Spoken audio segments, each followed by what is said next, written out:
Good evening, ladies and gentlemen, and welcome to Albany, Georgia, Deerfield Windsor, where your Bulloch Academy Gators take on Deerfield Windsor in the first round of the state playoffs. Your 6-4 Gators take on the 6-4 Knights.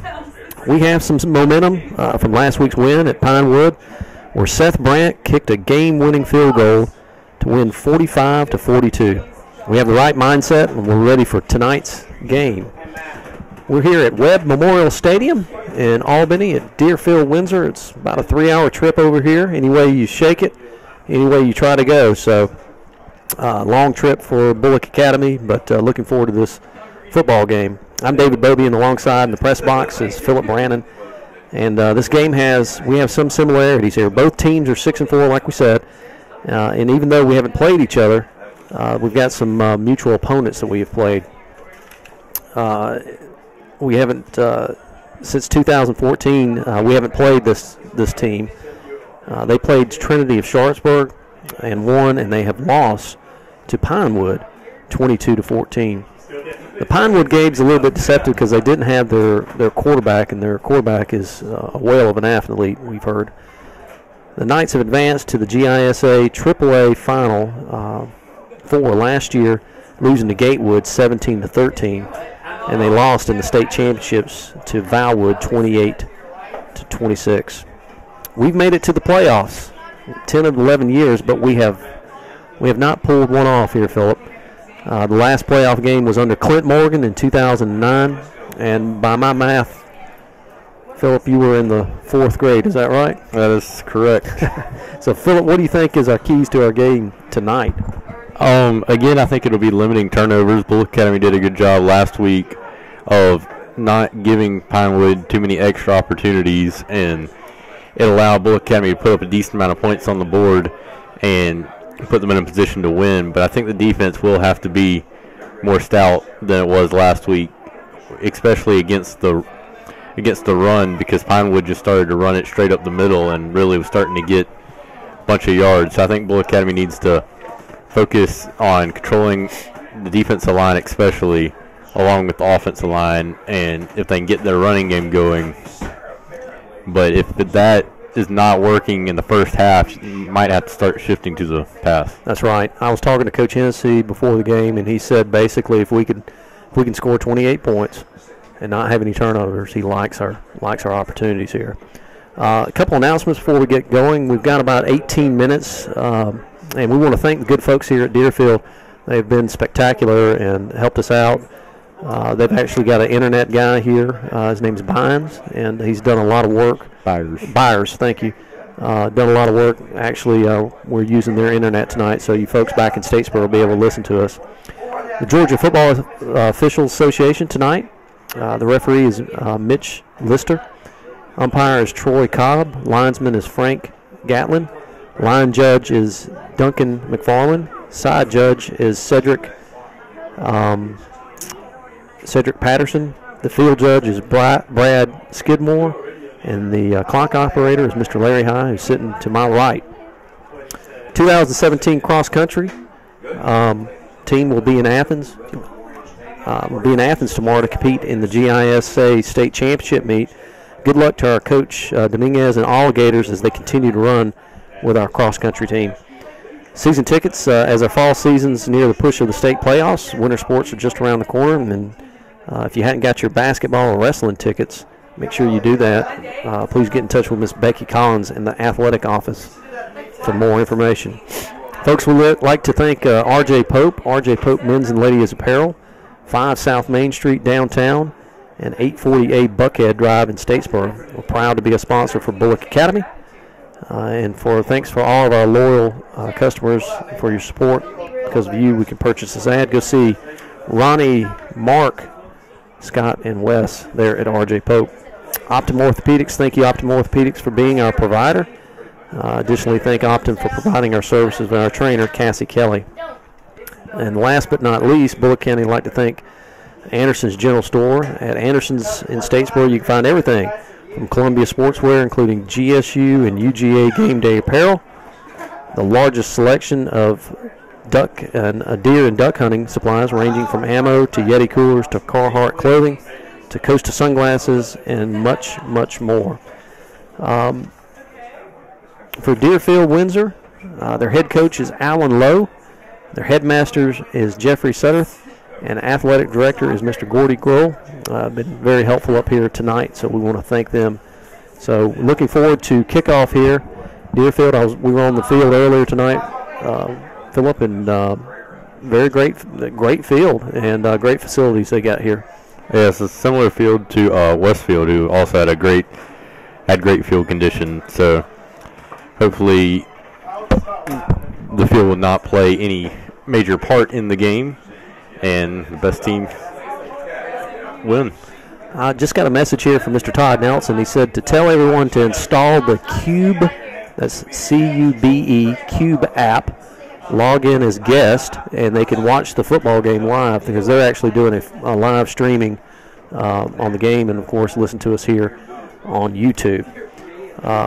So we're getting ready for kickoff here.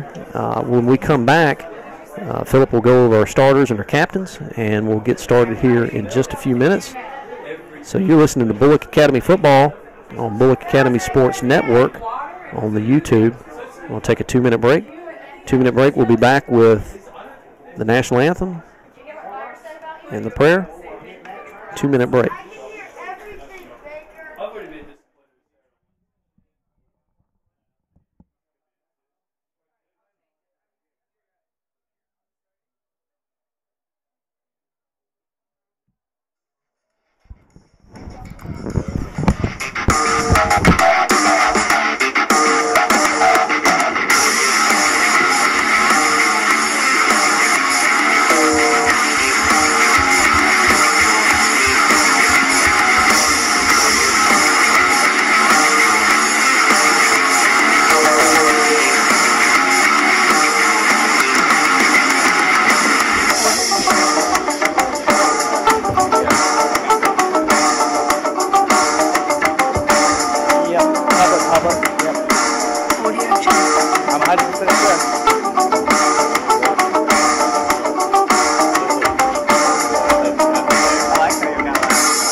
And welcome back to Bulloch Academy Football and Bulloch Academy on the Sports Network here on YouTube. Thank you so much for all the folks listening in back home. And Phillip, if you want to go over our starting lineups and for Deerfield. Okay. Starting for Deerfield at quarterback, number 15, Jack Kimbrell. Fullback, number 14, Cooper Roberts. Tailback, number 27, Garrett Jones. Flanker, number 21, John Collier Logan. Split end, number 9, Nathan Casina. Tight end, number 28, Clark Sullivan. Tackle, number 77, Will Bogus. The other tackle, number 52, Matthew Windland. At guard, number 33, Lawson Gill. At the other guard, number 45, Garrett Smith. And at center, number 65, Will Potter. And for their defense, at nose guard, number 52, Matthew Windland. At tackle, number 22, Cole Mitchell. The other tackle, number 33, Lawson Gill. Outside linebacker, number 21, John Collier Logan. Other outside linebacker, number 14, Cooper Roberts. Inside linebacker, number 31, Shannon Mosley. The other inside linebacker, number 18, Davis Lawson. At cornerback, number 4, Ashton Mann. The other cornerback, number 5, Kalen Holmes. Safety, number 28, Clark Sullivan. And the other safety, number 2, Bo Bushin. And at kicker, number 17, Holman Deriso. And at punter, number 28, Clark Sullivan. And long snapper, number 22, Cole Mitchell. And then for Bulloch Academy, starting with their defense tackle number 43, Nate Rice. At the other tackle position, number 8, Ben Proctor. Defensive end, number 36, Chris Howell. Number 9, at the other defensive end, number 9, Jonathan Beecher. At linebacker, number 54, Seth Connor. Linebacker, number 4, Brandon Merrill. Linebacker, number 21, Jake Nelson. And the other linebacker, number 41, Trevor Mason. And at cornerback, you have number 3, Billy Tillman, and number 2, Will Aaron. And then as your safety, you have number 15, Lawson Anderson. And then starting with offense, number 57, Stone Thomas is at center. Number 55, J.D. Collins at guard position. Number 54, Seth Connor at the other guard position. Number 34, Thomas Bowen, and number 38, Lyons McKinney at the tackle positions. Then for your receivers, you have number 15, Lawson Anderson, number 2, Will Aaron, and number 21, Jake Nelson. And your running backs will be number 4, Brandon Merrill, and number 5, Ty Mingle, with your quarterback, number 7, Don Aaron. And then as your kicker will be number 10, Seth Brandt. At punter, also number 10, Seth Brandt. Then long snapper will be number 55, J.D. Collins, and your holder will be number 7, Don Aaron. And now for our prayer and our national anthem. Let us pray. Dear God, thank you for this day and everything you blessed us with. Thank you for bringing everyone together tonight to watch the first round of playoffs. Please be with all of the players and officials and keep them safe and free from injury. Thank you for the fans representing each of the teams tonight and keep us all cheering with a positive spirit. Thank you for allowing Bulloch to arrive here safely and give them safe travels home. Help all of us to enjoy the game of football on such a nice night. In Jesus' name, amen.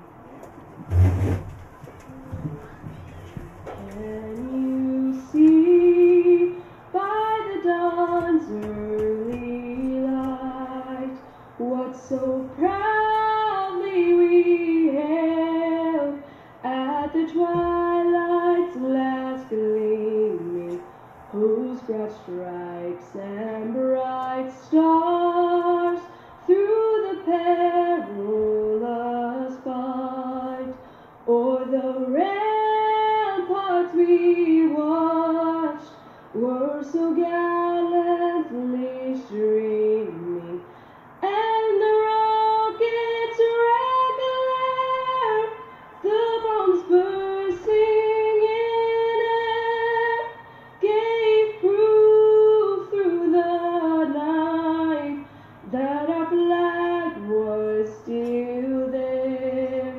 Oh, say does that star-spangled banner yet wave o'er the land of the free and the home of the brave. That was the prayer and the national anthem from Deerfield Windsor. We got 7 minutes and 30 seconds here. Good job there. Awesome job singing. One of the cheerleaders came up here and sang the national anthem, and nobody kneeled down here. Did you notice that, Phillip? Yes, Miss Bennett yesterday telling the Powder Puff players to make sure that they didn't either. Don't do that. Our 2017 football cheerleader seniors, Ansley Beaubien, Grace Hannah Kaysen, Reagan Cope, Ashley June Marsh, Avery Salter, and Molly Vickery. Juniors, Tori Bishop, Morgan Childs, Mary Claire Duggan, Brandon Howard, Samantha Joyner, Lizzie Culber, Anna Massey, and Laura Walton. Sophomores, Emmy David, Kate Fortune, Audrey Hodges, Anne-Marie Merrill.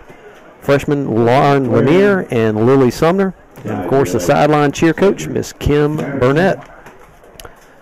So, Phillip, we've got about 6 minutes before kickoff, and I'm excited about this game. I think it's a pretty even matched playoff game.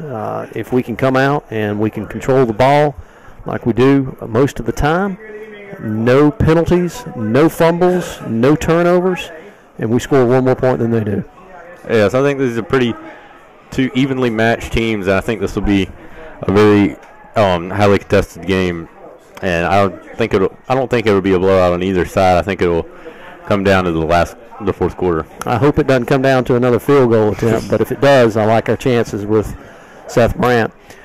So we've got a pretty good crowd here for Bulloch Academy. Of course, most of the parents right now are at the prayer circle, and the same thing with Deerfield Windsor, waiting for kickoff.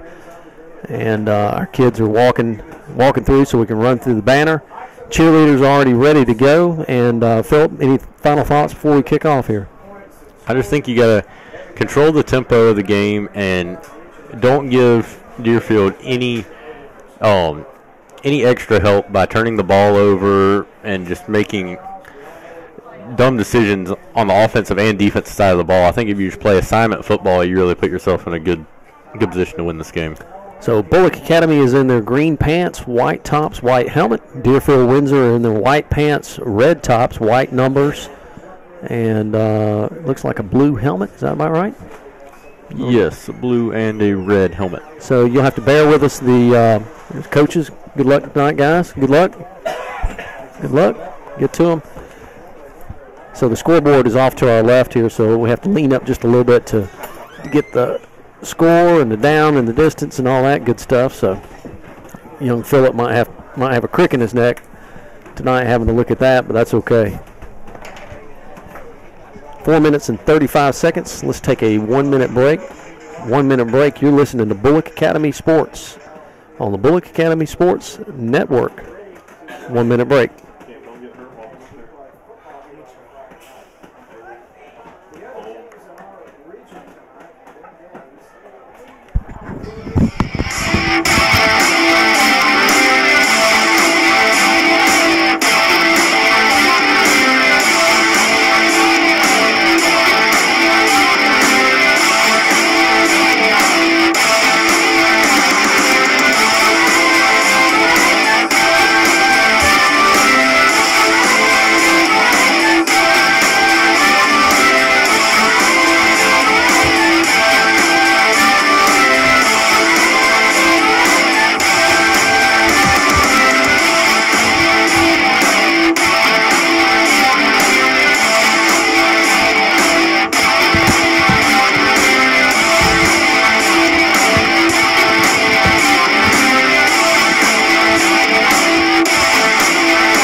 And welcome back to Bulloch Academy football on the Bulloch Academy Sports Network. Captains are on the field. Number 31 for Deerfield, Shannon Mosley. Number 14, Cooper Roberts. Number 27, Garrett Jones. And for Bulloch Academy, you got number 4, Brandon Merrill. Number 3, Billy Tillman. Number 57, Stone Thomas. And number 15, Lawson Anderson. So, like always, Phillip, I'm going to call tails. And I'll call heads. All right. So if we win the toss, hopefully we will defer like we normally have. There's really no wind tonight. Just an absolutely beautiful night here in Albany. And we'll see what happens here at midfield. I want to thank all of our folks listening back home in Statesboro. Also our folks that are listening across the field on their cell phone. We've got several. I know Todd Nelson always listens to us. And Brian Burke, well, I'm sure he'll send us a shout out here, and others. So the officials are having the discussion at midfield, giving some final instructions. But just a neat little stadium here, and just appreciate all the folks here at Deerfield. They really made us feel at home. Got here kind of early. I had a meeting in Tifton today, so I had a quick trip over for about 45 minutes, but Phillip rode with the team. What time did y'all leave? About 12. Made 2 stops on the way up here, so wasn't too bad. No, it was not. So the officials, like I said, are at midfield, waiting on the coin toss. See what they say. Coin's in the air. And it looks like we might have won it. Bulloch Academy has won the toss, and they have deferred till the second half. So Deerfield will get the ball first, and Bulloch Academy will be on defense. That means the Knights will have the football first. So the Knights will be going from your right to your left. And they will have the football here. The official announcement, they will be receiving. 30 seconds left here on the clock. They shake hands at midfield. We're about to run out. So let's take a 1-minute break. 1 minute break. You listen to Bulloch Academy Sports Network on Bulloch Academy YouTube page. 1 minute break.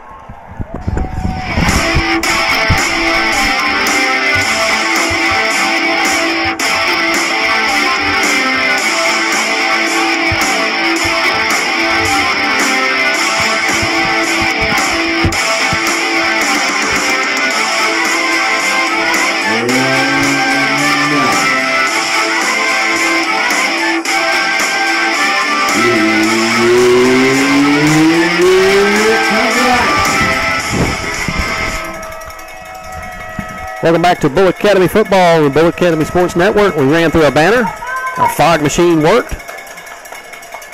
We'll take a minute for that to clear out. The Knights run out through their tunnel, and they got a fog machine as well. They got fire extinguishers. Fire extinguishers. So hopefully the fog will clear. Be ready so Mr. Larry High will be able to operate the clock. Sitting to our right. Phillip, we're about to kick off here in playoff football, which is always exciting. It's pretty simple. You win, you continue on. And you lose, you go home. This is basically a second playoff game for Bulloch Academy due to last week with the winner-go-home game with Pinewood deciding who would get in the playoffs last week. So Bulloch Academy is familiar with the stakes, and we know what we got to do. I mean, it's that simple. So Seth Brandt will put the ball on the 40-yard line. Looks like number 27 is back deep, Garrett Jones.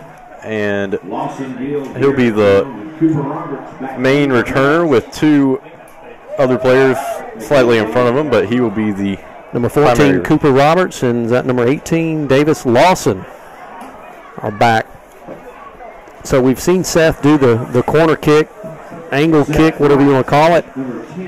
And I would imagine, but if he could hit it right on the 30-yard line here. There is a wide gap in the middle of Deerfield's return formation, so let's see where he decides. Whistle's blown and toe meets leather, and there it goes. A good kick from Seth.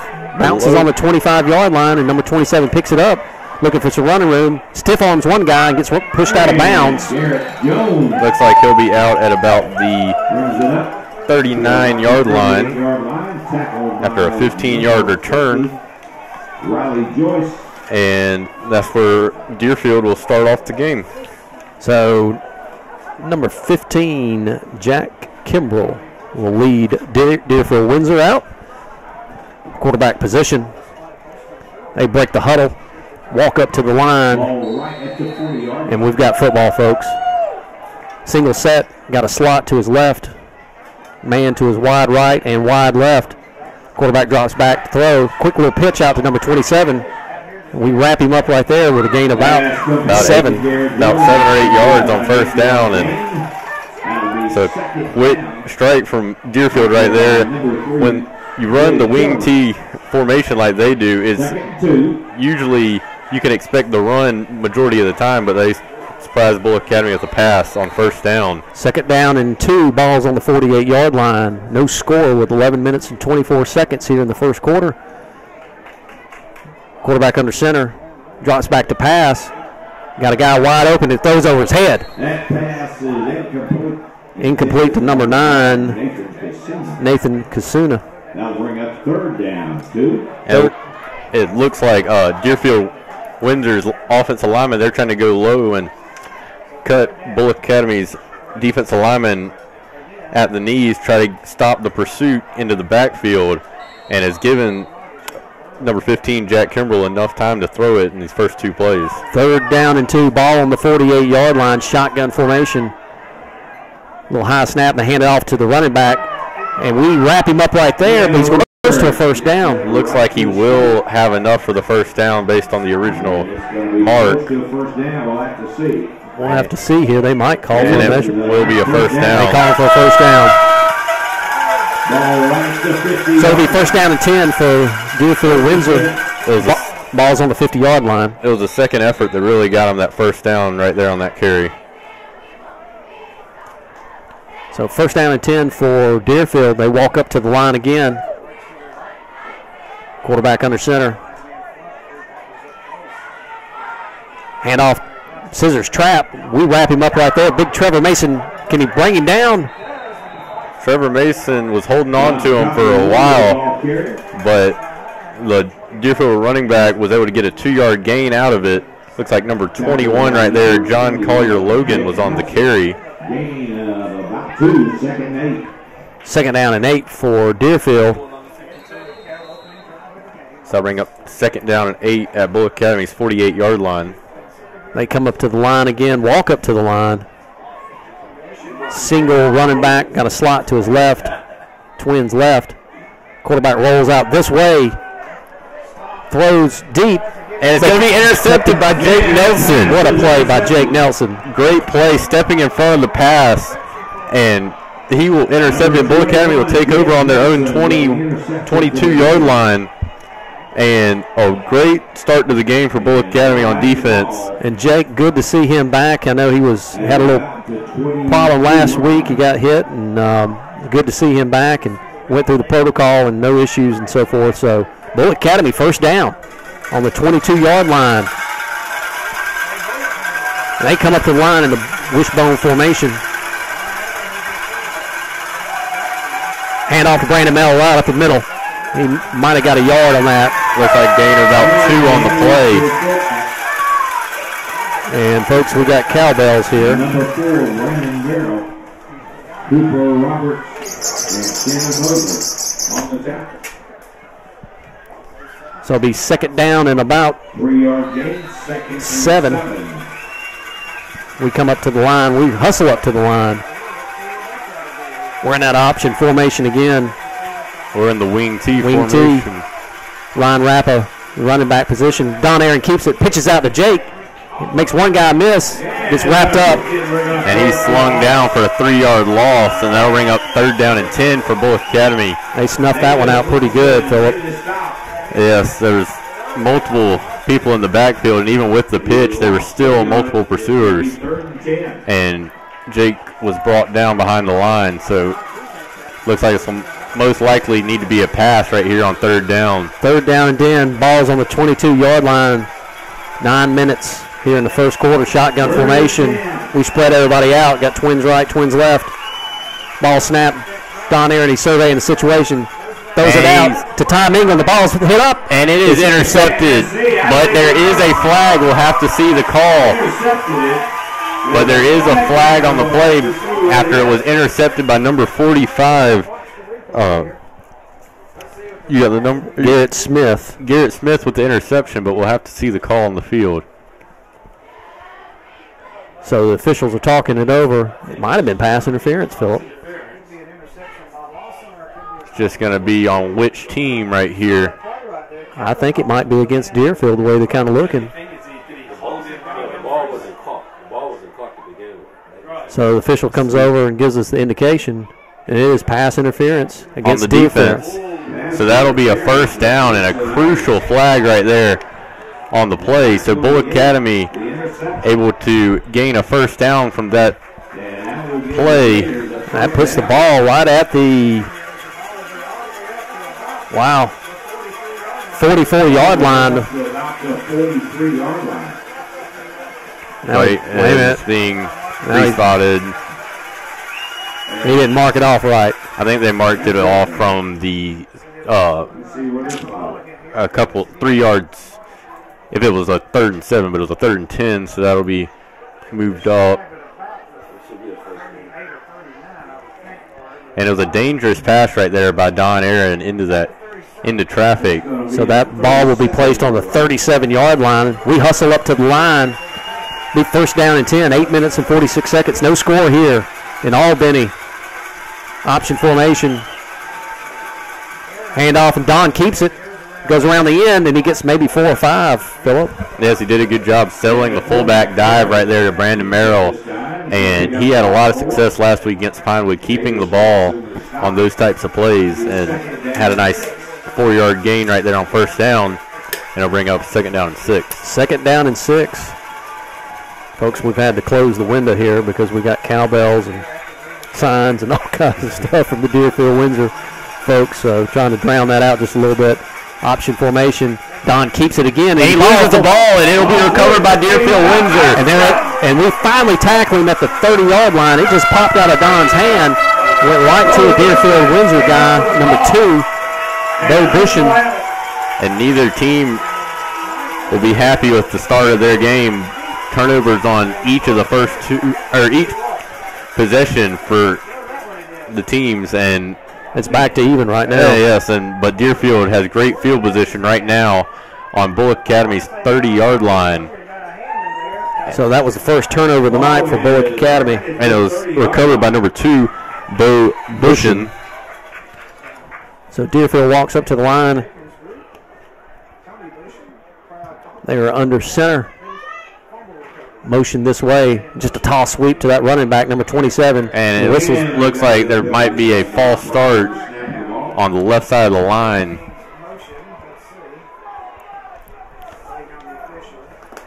And it will be. Against the Knights, they'll back them up.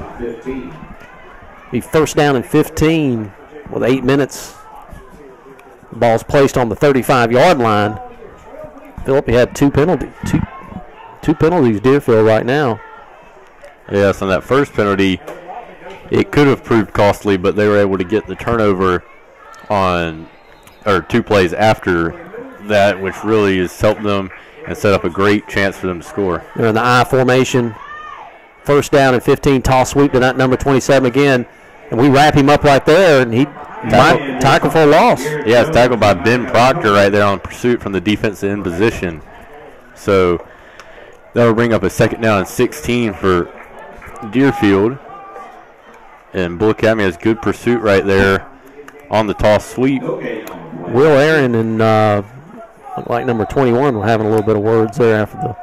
Need to pay attention to that. 2nd down, 15. 2nd and 15. Ball's on the 35-yard line. No score here. Deerfield Windsor and Albany. We're firing the linebacker. And it will be it'll be offsides on Bulloch Academy. The whole left side of Bulloch Academy's line jumped on the play. They went on a hard count. So I'll bring it to 2nd down and 10. You got to watch that there. And not a smart penalty right there. You have Deerfield backed up with 2nd and 15, and now after that penalty, it puts them in a more manageable 2nd and 10. They walk up to the line. Got twins right. Single set back with a slot to the right. He's back to pass. We put a little bit of pressure, a little screen. Hit out to number 21. We knock him down, but he gets about 5 or 6 on that. Yes, good open field tackle right there by Jake Nelson, because on that just simple out route, there was not anybody else out there except Jake, and if he did not make that tackle, it would be another 5 or 6. It was almost like a screen where I was watching the offensive lineman. They were letting the defensive line go by, but then they just dumped it out. So that's going to bring up 3rd down and 5. Ball's on the 25-yard line. Can we hold him right here, Phillip? 6 minutes and 34 seconds. An empty back set. Guys in motion, and they hand it off to him. Can we string him out right here? And he will be hit. Attaboy. Who made that tackle? Looked like Lawson Anderson. And that'll be a 2-yard loss for Deerfield on the play, and it'll bring up 4th down and 7 from Bulloch Academy's 27-yard line. So if they bring on the kicker, that'd be about a 37-yard field goal. We don't know if they have a kicker or not, but they're bringing it into play. We need to make sure they we don't jump, I would be surprised if they do like a hard count again here. Yes, Bulloch Academy really needs to be disciplined on the defense side of the ball right here and keep everything behind the sticks. They're trying to get everybody lined up right now. Guy in motion. And quarterback pass. And they catch it, and they caught it to number 28, Clark Sullivan. And a little play-action pass right there, and Bulloch Academy was not ready for it. So all it was just a little fake to the guy in motion. The quarterback stood straight up and popped it right over to the tight end for a first down. Ball's placed on the 15-yard line. 5 minutes and 37 seconds. No score here in Albany, Deerfield, Windsor, but they're driving. 1st and 10. Here we go, Phillip. Handoff to number 27. We wrap him up right there. And he will be tackled after a gain of 3 yards on the play. That'll bring up 2nd down and 7 on Bulloch Academy's 12-yard line. Handoff to Garrett Jones, number 27. Good-looking back they got there. And Garrett is a senior. They come up to the line in the I formation. Two splits out, 2 splits to your right. And did we jump again? And it looks like Bulloch Academy did jump again. Looks like it might be number 8, Ben Proctor, jumping on the play. And not a smart penalty. 2 offsides penalties on this drive. And they have proved to be costly. And we were talking at the keys to the game to make sure we had no turnovers, no penalties. And early in this game, we've already had a turnover and multiple penalties. We got to calm down, even though this is the first round in the playoffs. Hope the boys are just kind of calming down at this point in time, but somebody's got to come up and make a play here. I formation. Hand off to that. No, it's an option to his left.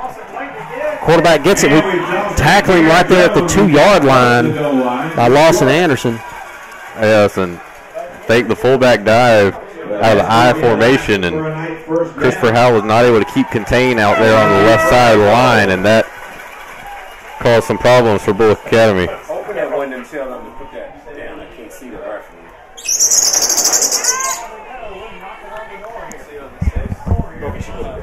All right. We've got a big. So 1st down and goal. Ball's on the 2-yard line. 4 minutes and 25 seconds. And looks like a timeout on the field. Timeout will be called by Deerfield Windsor.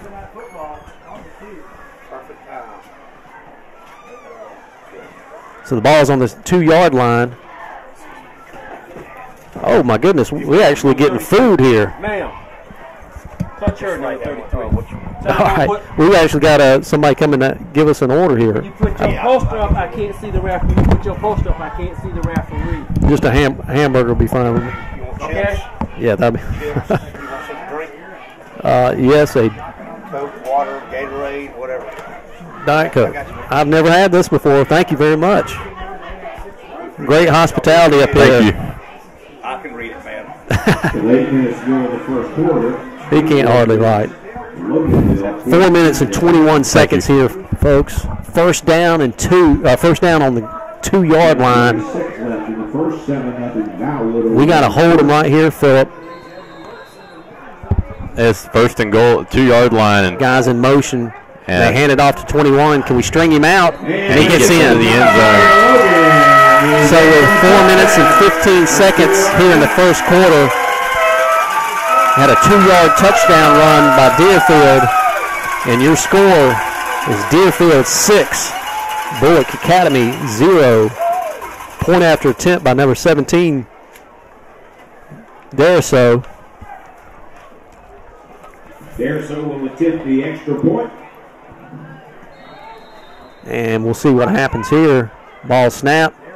And it is kicked low. And it's no good. So your score, point after attempt, is no good. With 4 minutes and 15 seconds, Deerfield Windsor 6, Bulloch Academy 0. We'll stay right here. And it looked like Lawson Anderson a little slow to get off the field on that play. Kicked really low, and he was not expecting it, and it hit him, looked like around the knee area, and he's That's a bad injury right there to get hit by the kick. Yes, so hopefully he will be able to continue as a crucial part of the Bulloch Academy defense at safety. And Ty Mingle and Jake Nelson will be back to receive this kickoff. So wouldn't it be nice to see Ty Mingle take that ball and run back to the house, Phillip? It would be a great momentum booster, and I think it really is what changed the Pinewood game, I believe, last week. You're right. Deerfield's back to kick. Ball's placed on the 40-yard line. Marks off his steps. We'll thank all the folks listening to us here tonight on YouTube. Don't forget that you can live chat us as well. We'll give you a shout out. Whistle's blown. And here's the kickoff. High, short kick. Jake Nelson's going to return that. Nope. Billy Tillman gets it. And he's all the way up to about the 26-yard line, 27-yard line. That's where Bulloch Academy will take over. And Bulloch Academy really right here need to avoid turnovers and no dumb mistakes and get some yards right here and try to put some points on the board. You don't want to get too far behind on the road in a high-stakes game like this one. Ball's on the 26-yard line, 4 minutes and 9 seconds here with your score. Deerfield Windsor 6, Bulloch Academy 0. We hustle up to the line, that option formation.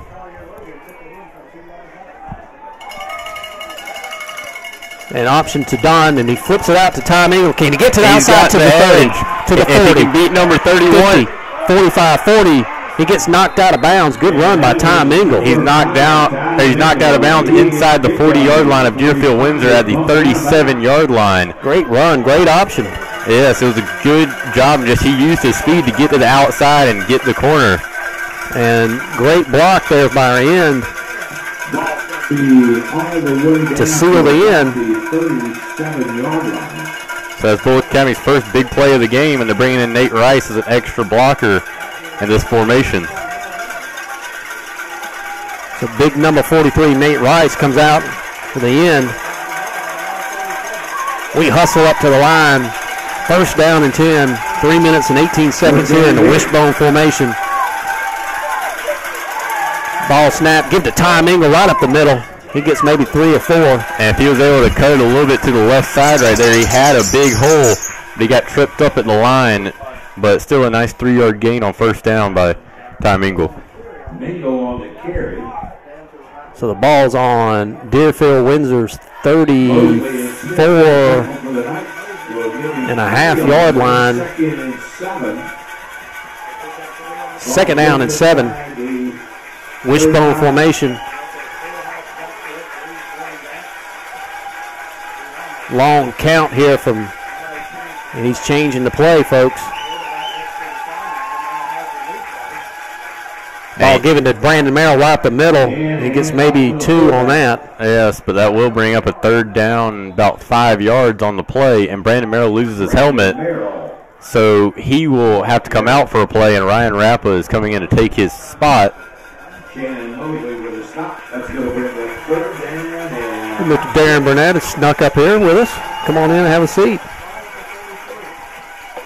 Darren's the president CEO of Sea Island Bank here in Statesboro. We will thank Darren for all that he does for Bulloch Academy. With the option formation, Don Aaron. And he's just going to follow the fullback. He's trying to get it to the outside, though.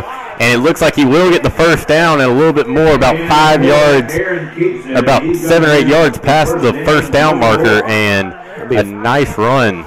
Be a first down and 10. And you wonder if Bulloch Academy might try to get more to the outside, because on this drive, the 2 runs that they have been able to get to the outside corners have gone for big gains, whereas up the middle between the tackles has not worked too well. First down and 10, ball's on the 20-yard line. Is that right, Phillip? 21-yard line. 2 minutes and 14 seconds your score. Deerfield 6, Bulloch Academy 0. We hustle up to the line. We're in that option formation again. Don options to Tom Ingle to the outside. Can he get to the outside? And it will be a hold. It looks like he will get in the end zone. But there's a flag on the play. Looks like maybe Jake Nelson had a... Yes, it'll be called back due to holding by Jake Nelson.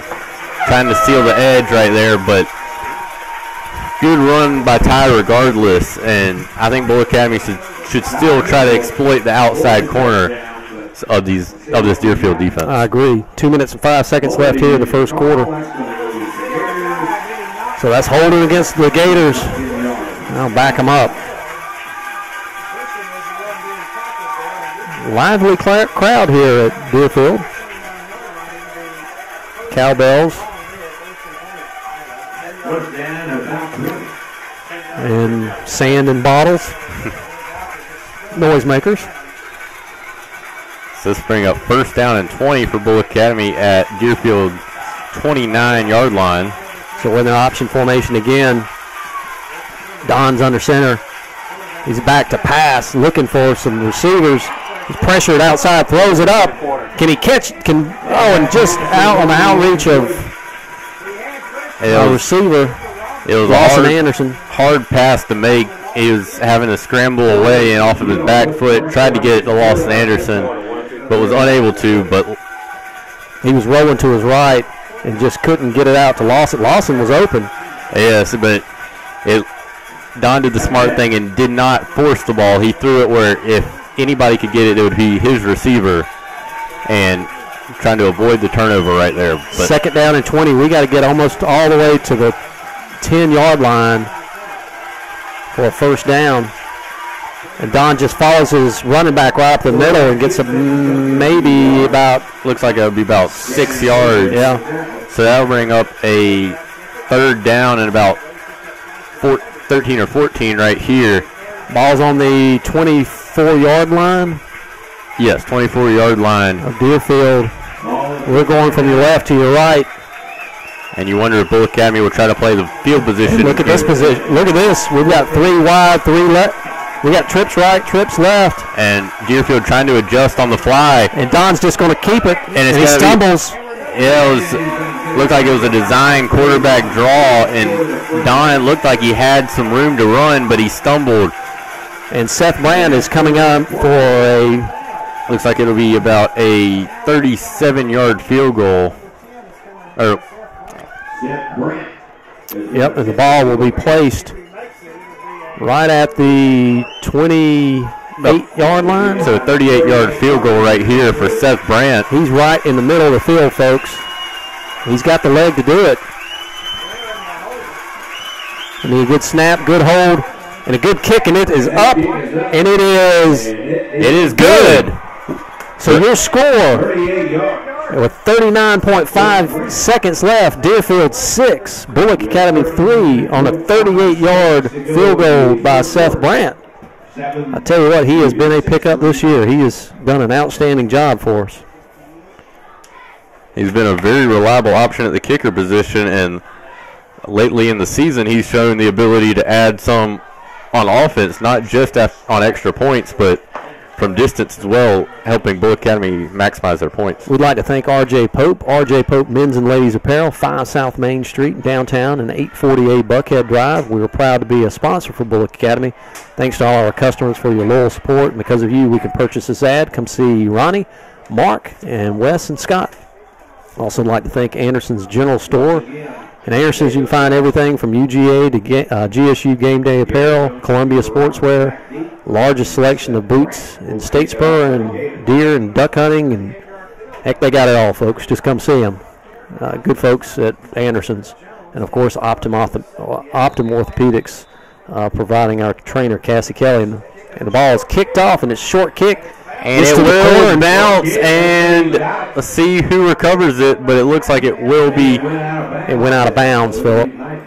Looked like we had a player dive for it, but was unable to save it from going out of bounds. So that was one of those angle kicks by Seth. Again, and we had a player that was going down the line and almost recovered it. So Deerfield will take over at their own 35-yard line. And the Knights are huddled up. First down and 10 with 37.6 seconds. And your score, Deerfield 6, Bulloch Academy 3 in the first quarter. They walk up to the line. In the I formation.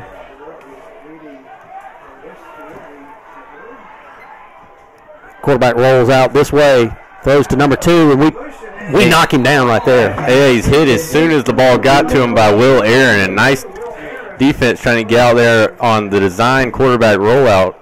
And the pass was intended for number 2. Bushin. Yes, Bo Bushin. But nice job by Will Aaron on pass coverage. I thought Will had a chance there, maybe picking that off. Maybe one more step. Could have been there.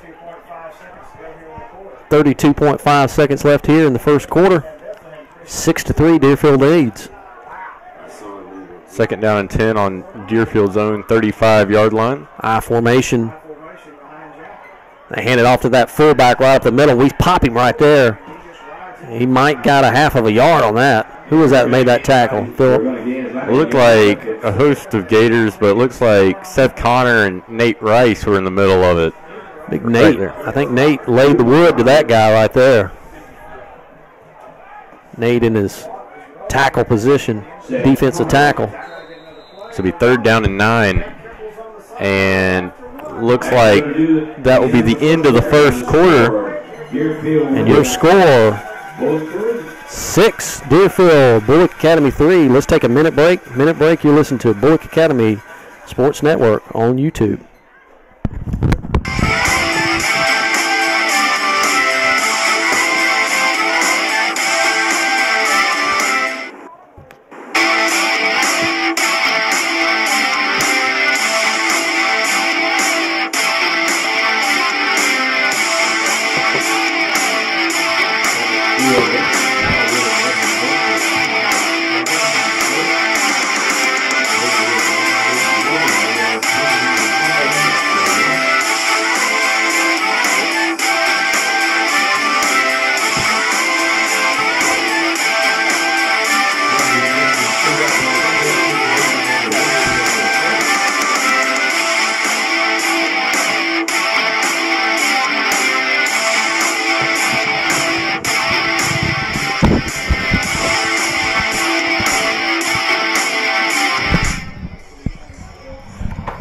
Welcome back to Bulloch Academy Football, Bulloch Academy Sports Network, where your score, with 12 fresh minutes been placed on the clock in the second quarter, Deerfield 6, Bulloch Academy 3. It's 3rd down and 9, balls on Deerfield's 36-yard line. They're in the I formation. Excuse me, they're shotgun formation now. Quarterback back to pass, rolling out to his left, looking for somebody deep. He's got a wide receiver wide open, but overthrows it. Overthrown right there. They tried a wheel route to number 21, John Collier Logan, but it was overthrown with Jake Nelson on the coverage. So that'll bring up 4th down and 9, and Deerfield Windsor is going to punt it away. As you watch it here, you see the throw, and it was just 6 inches away from being complete. So 4th down and 9. Number 28, Clark Sullivan. Tom Ingles back on to deep. Punt it away. Yep. We hadn't seen him punt yet. Let's see what happens. Ball snap. Pretty good punt there. Lands on the 35. Ty, just get away from it. And it's going to roll, and they will down it on the 20-yard line. And a 44-yard punt with no return by Clark Sullivan, and Bulloch Academy will take over on their own 20-yard line. So it'll be 1st down and 10 with 11 minutes and 43 seconds here in the second quarter. Deerfield 6, Bulloch Academy 3. Don Aaron gets the play from Coach Hennessy. And we hustle up to the line. And you wonder if we'll see Bulloch Academy try to attack the edges again with Tom Ingles' speed that has worked well so far in this game. Option, and that's what happens. And Ty gets to the outside. And he's up to the 40, 45. He gets knocked out of bounds right there. Great run by Ty. He gets up to the 40-yard line on a 20-yard carry off the pitch by Don Aaron. And yet again, Bulloch Academy is able to exploit the edges of this Deerfield defense. Just like you said, Phillip. hope to exploit it. And what do? Run the option to the outside. And got a good block there from Jake Nelson. Sealed that in. And Ty with the speed got around. And the wide receivers for Bulloch Academy are really going to be integral parts. Wishbone formation. First down and 10. Ball's on the 40-yard line of Bulloch Academy. Deep handoff to Ty Mingle. There comes a flag. And it looks like it might be on Deerfield. We'll have to await the call. Did they have too many men on the field? Because it came from this back judgment.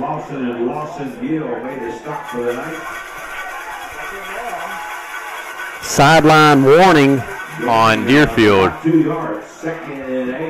So not necessarily a penalty, but next time a sideline warning is issued, it will be a penalty. So that'll bring up 2nd down and 8 for Bulloch Academy. 2nd down and 8.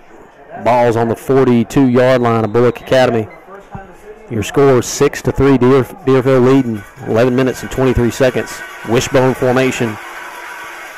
It's heavy formation right here. And Don Aaron on the option. And he keeps it and pitches it out to Jake Nelson. Can he get to the outside? Makes one guy miss.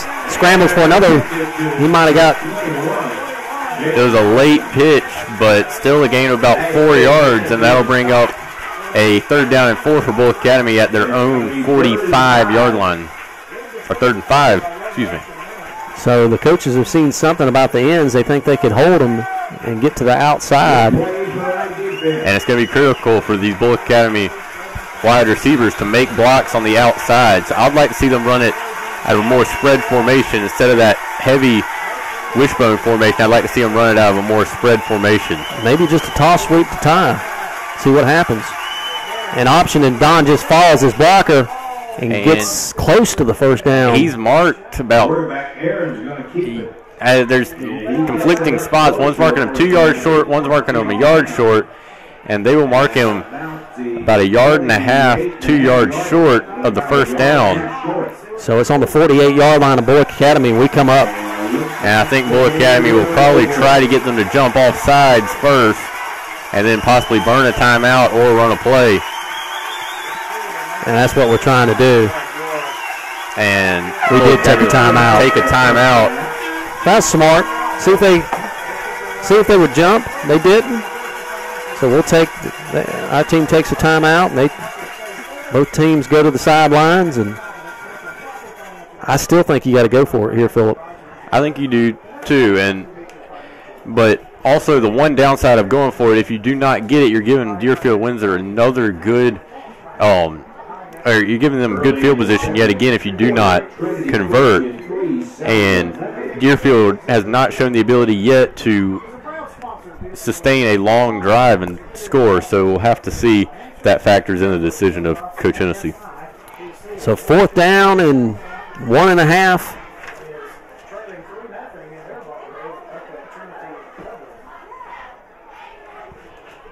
And the offense will stay out on the field. Looks like they're bringing in some defensive linemen as extra blockers right here with Trevor Mason and Nate Rice on the offensive line. And go to this heavy formation yet again. Handoff straight up the middle to Brannen. And he is going to be close. It's going to be based on the spot, and the far judge is giving him the spot. And somebody's helmet came flying off there. It looked like Brandon Merrill's yet again. And he was telling the umpire that they tried to take my helmet off. Which, if that happens, but he will be marked for the 1st down. And Brandon Merrill, back to him getting his helmet knocked off. If it was ripped off, that would allow him to stay in the game, because if it's taken off by another player on the opposing team, then it negates that one play. So they are measuring for the 1st down. Chain gang comes across the field. And it's going to be a 1st down, Phillip. Yes, and I think Bulloch Academy did catch a break right there at that spot. It looked like he might have been slightly short, but second effort. Yeah, they're basing it on his forward progress, and Bulloch Academy will now have 1st down and 10 at the 50-yard line after the carry by Brandon Merrill. 9 minutes and 45 seconds in the 2nd quarter. Your score is Deerfield 6, Bulloch Academy 3. We hustle up to the line. and yards have still been hard to come by up the middle. So I would like to see Bulloch Academy spread it out more. They've had many successful runs.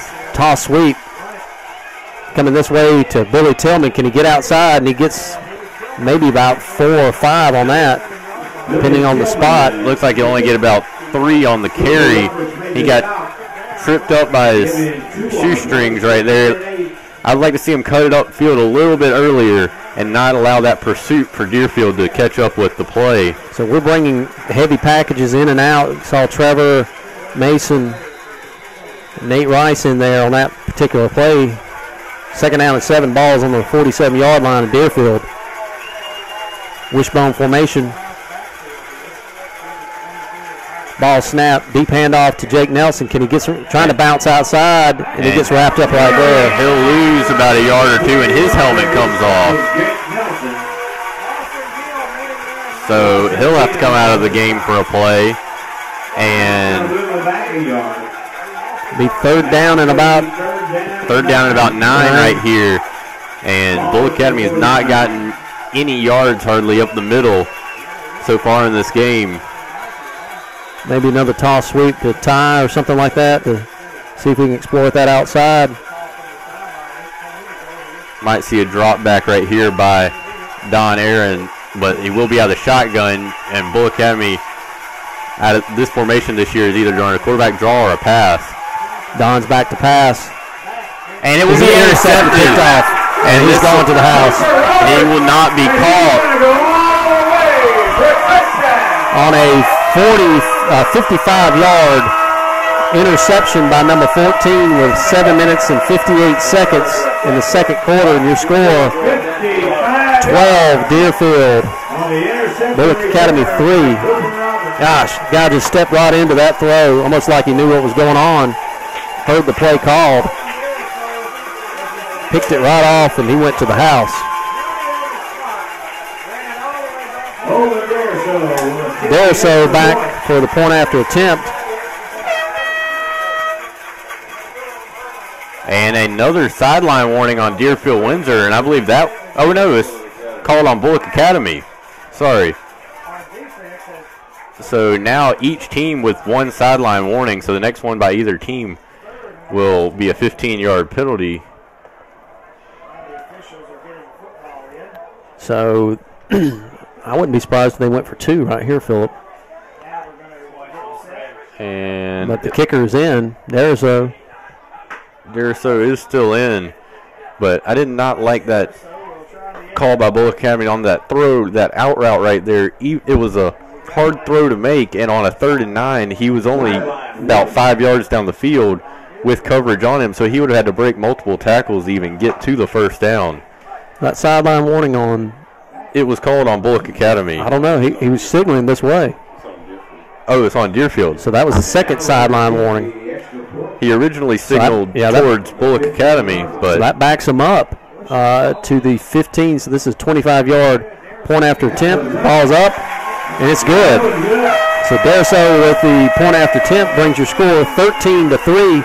With 7 minutes and 58 seconds here in the second quarter. We had 2 turnovers here. One on a fumble and another one on an interception. And both of those turnovers for Bulloch Academy have led to Deerfield points.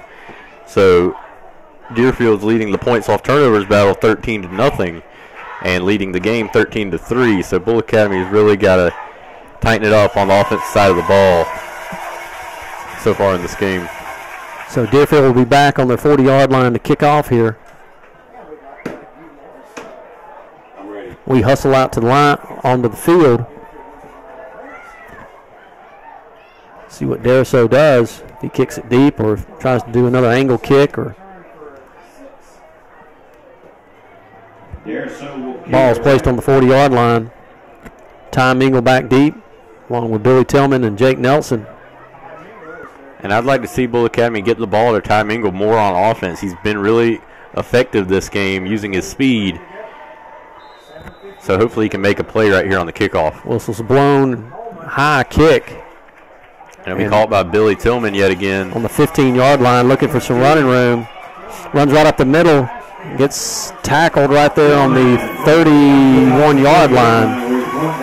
That's where we'll take over with 7 minutes and 49 seconds. Your score, Deerfield 13, Bulloch Academy 3.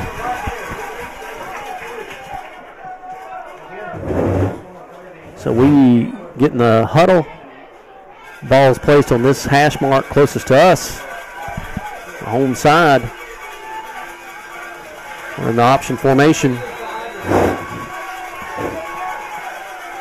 Don Aaron under center. He options it. And is fumbled and recovered by Deerfield yet again.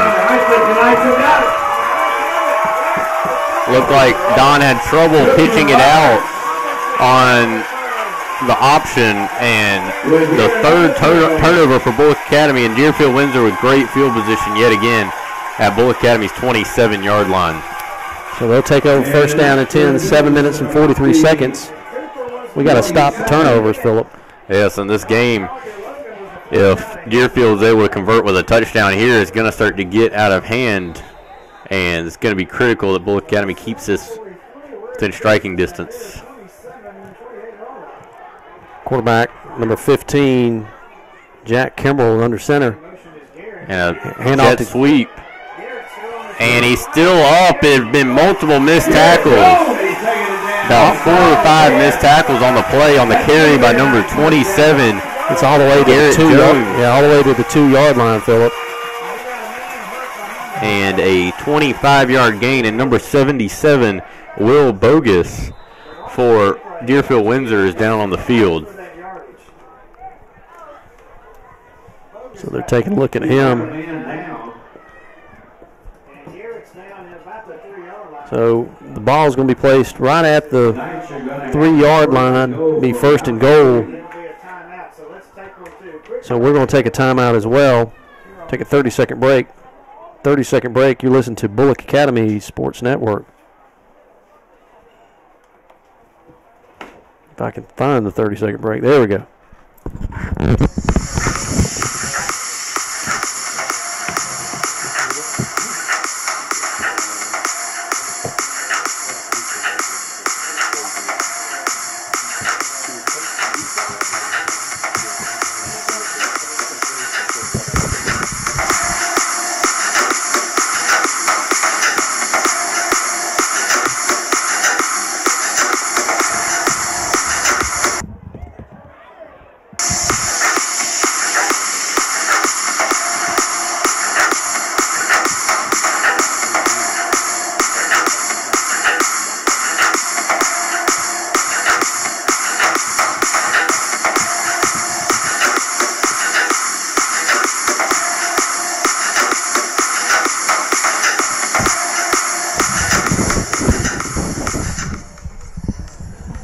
And welcome back to Bulloch Academy football, and big number 77 still down. Looks like hopefully he can walk off here, Phillip. And he does. He's going to walk on very gingerly, but he does walk off on his own. It's like maybe a leg or an ankle or something. Right after his injury, he was able to stand up. Before the trainers came out there, he was able to stand up, but was not able to keep himself up and went back to the ground. But he's able to get off right now with some assistance. And Bulloch Academy now is pinned, has their backs pinned against the wall right here on a first and goal from the 2-yard line, or the 3-yard line for Deerfield Windsor. So number 15 comes up to the line. We bring everybody in here. Motion this way. Hand off that 27. And he's going to be tackled right there short of the goal line. He'll be down at the 1-yard line, and that was the same play that they ran on the other side of the field for the touchdown. For their first touchdown, their only offensive touchdown, they just ran to the other side, but Bulloch Academy is able to stop him right there. So the guy comes in motion, and he kind of bellies out, and they hand it to him, and he takes it right back up. So it'll be second down on the half-yard line. One running back, same play, and we wrap him up, but he gets in. Seth Connor tried to tackle him in the backfield, but was not able to get to him. With 6 minutes and 46 seconds on a 1-yard run, Deerfield scores, and your score now, Deerfield 19, Bulloch Academy 3. Serio is back for the point after attempt. And it looks like they're missing a player there. Yeah. Just regular. Regular. Thank you, sir. Back for a point after attempt. Ball snap, kicks up, and it is good. Let's take a minute break. Well, 30-second break. And your score 20, Deerfield, Bulloch Academy 3, 30-second break.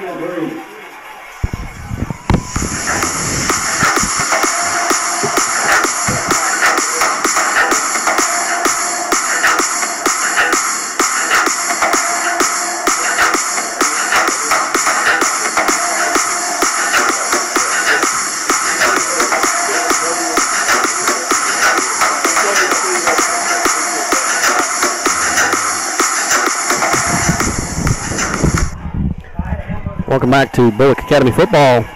Your score, 20, Deerfield, Bulloch Academy 3 with 6 minutes and 46 seconds. And they're back on the 40-yard line to kick off again. Good folks here at Deerfield are providing food for us, which never had this happen before. Very nice of them. They're talking about how good the cheeseburger is here. We'll find out here shortly. Catch up right now. That's no big deal. Garrison's back to kick off. Big kick right to Jake Nelson. He gets it at the 15-yard line, gets around the end, and he's going to be tackled right there about the 25-yard line where Bulloch Academy will take over. First down and 10. And it looks like Deerfield Windsor, paying attention to the Pinewood game last week, tried to avoid Ty Mingle on these kickoffs and not kicking it short, but kicking it short enough to avoid Ty Mingle and his dangerous return ability. So we hustle up to the line. First down and 10. Ball's on the 25-yard line of Bulloch Academy. We're in the wishbone formation. We hand off straight up the middle to Brannen. And he loses the ball. Will he be marked down or not? But it looks like Bulloch Academy did recover. So second down and 6 for Bulloch Academy. And this is starting to look reminiscent of the Westfield game earlier this year when Bulloch Academy had the ability to win but just kept making turnover after turnover. So they've got to keep control of this ball and not hurt themselves. Hand off to Tom Ingle, who's trying to stretch it to the outside. He gets tackled for a loss. Yeah, the Deerfield defender pushed Lawson Anderson into the backfield in Ty Ingle's path, which stopped all of his momentum and forced him for a 2-yard loss. That'll bring up 3rd down and 8 for Bulloch Academy. And I would like to see them use the pass a little bit more or go to the edge, but so far in the passes, they've had 2 passes, and they've not been great passes because they've been on typical passing down. Don's back to pass, and he just scrambles, looking for some running room. Can he get to the first down? And he does, and gets knocked out of bounds. And Don Aaron with some great scrambling ability right there, able to get the first down just enough for it. Is what it appears. So Bulloch Academy will have a first down and 10 on their own 35-yard line. Let's see where they mark it officially. And it will be right on the 35-yard line. Big Nate Rice comes in for an extra blocker. They set the chains. Coach Hennessy gives the play to Don. Your score, 20, Deerfield, Bulloch Academy 3 with 5 minutes and 19 seconds here in the second quarter. Wishbone formation. Deep handoff to Jake Nelson. He gets maybe about 5 on that. Nice carry right there. And Bulloch Academy keeping it between the tackles for the most part on this drive. And that'll bring up a second down and 5. And see if they spread it out a little bit more or keep with that heavy wishbone formation. Second down and 5, balls on the 39-yard line. Bulloch Academy, wishbone formation. Brandon Merrill in the fullback position. Deep handoff to Ty Mingle. He gets about 3 on that. And a push kind of after the play, but no flags thrown as the referees separate the players. But I would like to see Bulloch Academy throw out of that formation once or twice because they have 11 guys in the box when Bulloch Academy is in that formation, and that makes it nearly impossible to run against them. So Bulloch Academy goes back to that formation. Third down and 4. Everybody within 6 yards of the line of scrimmage. Ball snap, handoff to Ty Mingle. He gets wrapped up there, and he's going to be and a shove by number 21, and Will Aaron smart to pull Ty back, and there's a flag thrown, but I'm thinking it might be on Deerfield. But we'll have to see what the final word will be. Flags on the play. Might be offsetting fouls here.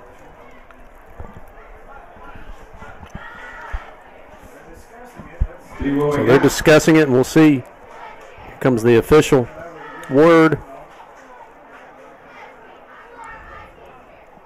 Personal foul against Deerfield. And that will give Bulloch Academy a first down on what was marked as it would be fourth down. Number 21, who's in the scuffle.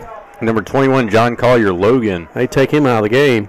And he got away with, or he didn't get away with it, but he shoved Ty after the play, and Ty was looking to retaliate, but Will Aaron smart to hold him back and not allow him to get an offsetting penalty.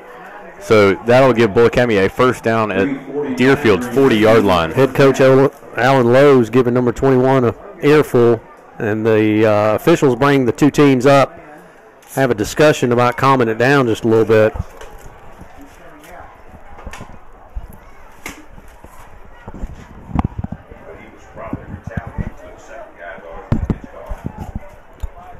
Ball's placed on the 40-yard line, first down and 10 for Bulloch Academy.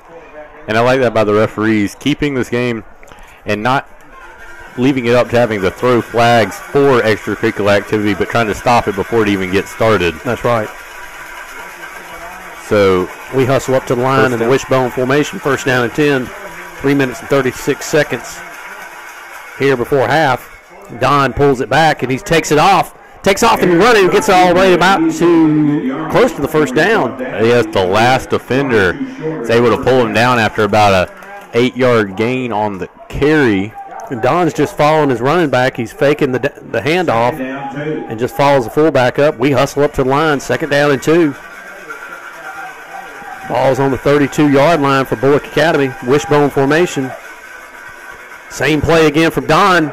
He falls out running back and gets all the way to the 25-yard line for first down. Yeah, a gain of 7 right there on the carry by Don. And he's been Bulloch Academy's primary ball carrier in this drive. So that'll stop the clock, reset the chains. 3 minutes. Deerfield leading 20-3. If we could score right here, Phillip, get back to 10 points. Scissors trap to Billy Tillman. He gets wrapped up right there. And that play took too long to develop right there. And Deerfield's able to recover and stop that play for a loss. So that'll be second down and 11 for Bulloch Academy now. Bring in Lawson Anderson for Nate Rice. On Deerfield's 27-yard line. Now we open it up. Twins right, twins left. Single running back set. Don just takes off running here. When he gets tackled, he might got back to about two or 3 yards on that. And I would like Bulloch Academy to mix up their formations just a little bit. Right there out of that shotgun formation, it's almost a guaranteed quarterback draw or pass out of that formation. There hasn't been much diversity out of that formation. And Bulloch Academy, that's really been the only formation they've thrown out of. Other than that, they've just gone under center and run the ball. 3rd down and 9. Ball's on the 24-yard line. Shotgun formation. Tillman this way on the motion. Don scrambles out to his left, looking to throw. We got Ty Mingle almost. It was almost intercepted, but Ty almost made a heck of a catch there on the deflection. But it is deflected by number 28, Clark Sullivan. So that'll bring up a 4th down and 9 at Deerfield's 24-yard line. It looks like they might be bringing on Seth Brandt for the 41-yard field goal. So the ball's placed on the 30-yard line, so that makes a 40-yard field goal right in the middle of the field. 1 minute, 38 seconds here. Seth marks it off. We need a good snap and a good hold and a good kick. Good snap, good hold, and a kick. And it is going to be short. Oh. Seth Brandt's first missed field goal of the year. So Deerfield will take over on their own 21-yard line. Minute 32 seconds here left before halftime. And I wouldn't think that Deerfield would do much, but you never know here. We're almost in a prevent defense here. We got three safeties back deep. They're finally walking up to the line here. Number 15, Jack Krimble, brings in the play. And I think Deerfield will be content with going into halftime with a 20-3 lead. And it looks like they're not setting anybody out wide, so most likely going to be a run play. Toss sweep to that running back. He cuts back to the inside. And he's got a seam. He's got one guy to beat is Billy Tillman, and I think he's going to beat him. Can Billy make a tackle here? He's got an angle. And he will not. On an 80-yard scamper with 1 minute and 19 seconds. And your score, Deerfield 26, Bulloch Academy 3. Goodness gracious. And that play call, it looked like Deerfield wasn't necessarily trying to score or get points before halftime, but it's just a simple toss, and Bulloch Academy not playing far enough back, so he broke that first line, and there was nobody he had to beat other than Billy Tillman. And a flag on the play will have to await the call. The kick was up and good. And it might be against Bulloch Academy here. Deerfield is trotting off the field. Have to see the call. Flag's on the 5-yard line. We're still on the field here. And it will be a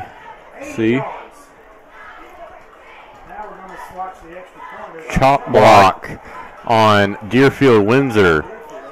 So that'll back them up. Wonder if Bulloch Academy will look to accept that on the kickoff, but I think they will probably accept it on the point after attempt, but we'll have to see. So they will come back on the field for another kick. We'll have to kick the extra point over. That puts them in a tough position here, Phillip. Chop block. So the extra point is going to be about a 35-yard attempt from Daraso.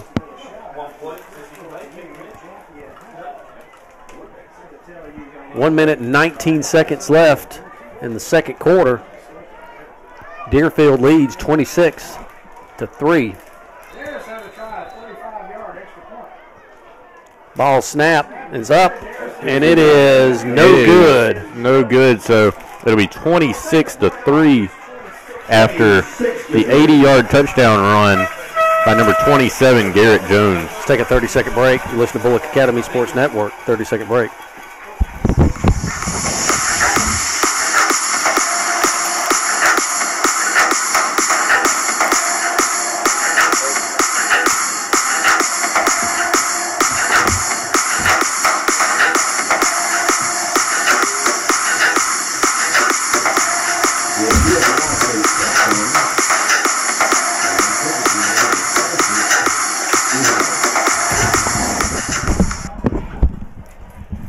Welcome back to Bulloch Academy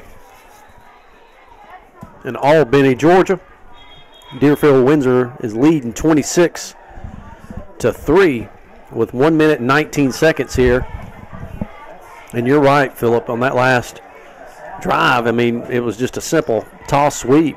Southland leads Trinity W 7. And out of the formation that Deerfield lined up in, you rarely see a pass out of that heavy formation with nobody out wide. You had no wide receivers in the game. All of them bunched up at the line.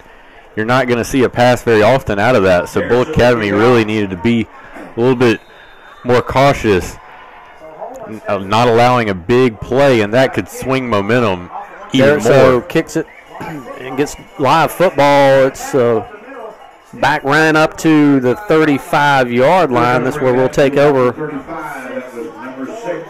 And Ford Wiles on the reception. Bulloch Academy does not want to turn the ball over again this half, but they might need to go a little up-tempo right here and try to put some points on the board right before halftime. Minute 12 left here before halftime. Because they do receive the ball at the start of the second half. They do receive the ball. Ball's on the 35-yard line of Bulloch Academy. Don Aaron got a motion from his brother Will coming across the field. Don goes out to his right, throws it deep, and it's just overthrown. Like Ty Mingle was going on the post route, but dropped kind of short beforehand. And Deerfield has been all over these Bulloch Academy routes. And that one right there, Ty Mingle, there was two, it was in double coverage, and Don couldn't do anything else but overthrow it to avoid a turnover, while he also had pressure on him in the backfield. Same formation. Well, trips right. And a timeout by Deerfield Windsor. They didn't like that formation, so we'll take a timeout with them. A 30-second break. 30-second break. You're listening to Bulloch Academy Sports Network.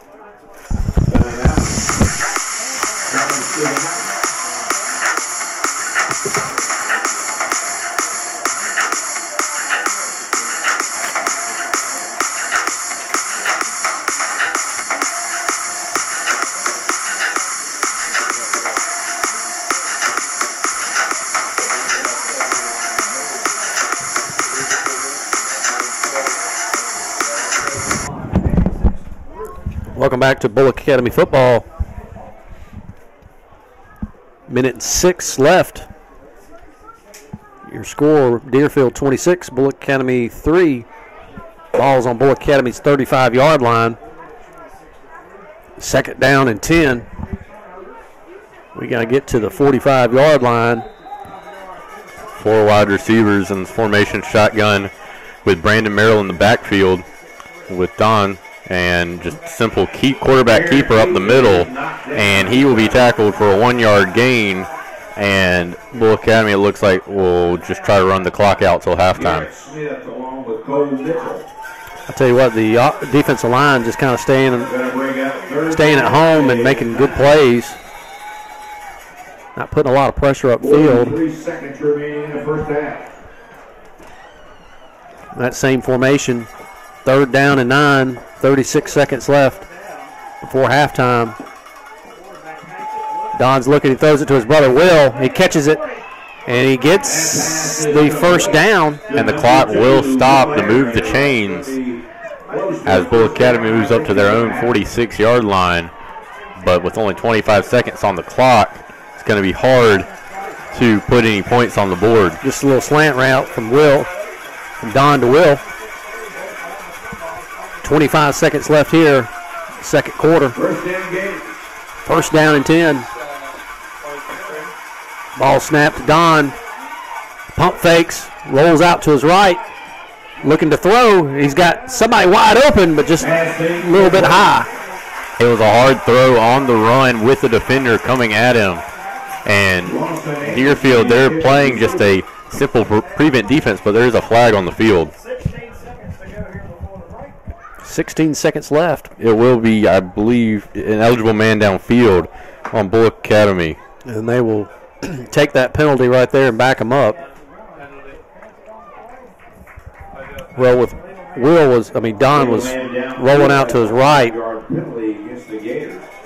Offensive lineman kind of got a little bit too far downfield. With a play like that was kind of extended by Don scrambling and the deep routes, that's when linemen start to move up the field just a little bit, and clock running down under 10 seconds now. Don's back to pass. Same rollout, throwing deep. He's got the run and a excellent throw, but it is dropped by Lawson Anderson on the sideline. I'm not sure if he would have been inbounds if he could have caught it. It would have been a miraculous catch. And 2.7 seconds left till halftime. Another flag on the play. Another ineligible man downfield. Let's just go ahead and go to halftime right here, Phillip. Yes, they're moving back repeatedly now, and ball's on the 35-yard line of Bulloch Academy. And I think Bulloch Academy want to get in the locker room as quick as possible right now. And it looks like we're in the victory formation.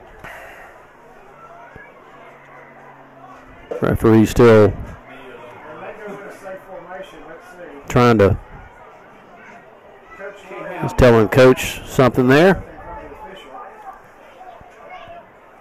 It looks like we're in the safe formation. It looks like that's what will happen. But you never know. They're in the prevent defense. And there's a snap. And Don takes a knee. And that'll be halftime, folks. With your score, Deerfield 26, Bulloch Academy 3. We're going to take a 2-minute break. 2-minute break. You listen to Bulloch Academy Sports Network.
We are back here with Bulloch Academy football, with Bulloch Academy trailing 26-3 at halftime to Deerfield Windsor. So a scoring rundown of the first half. First quarter with 4 minutes and 15 seconds left. Deerfield Windsor scored on a 2-yard run by Garrett Jones, and the point after attempt was no good, and it was 6-0. With 39 seconds left in the first quarter, a 38-yard field goal by Seth Brandt made the game 6-3. But since then, it's been all Deerfield Windsor. With 7 minutes and 58 seconds left in the second quarter, a 55-yard interception return made the game 13-3. And then barely over a minute later, a 1-yard touchdown run by Garrett Jones yet again made it 20-3. And then with under 2 minutes left in the first half, a 80-yard touchdown run by Garrett Jones to make the game 26-3 at halftime. And Bulloch Academy, with 3 turnovers, has struggled so far in the first half.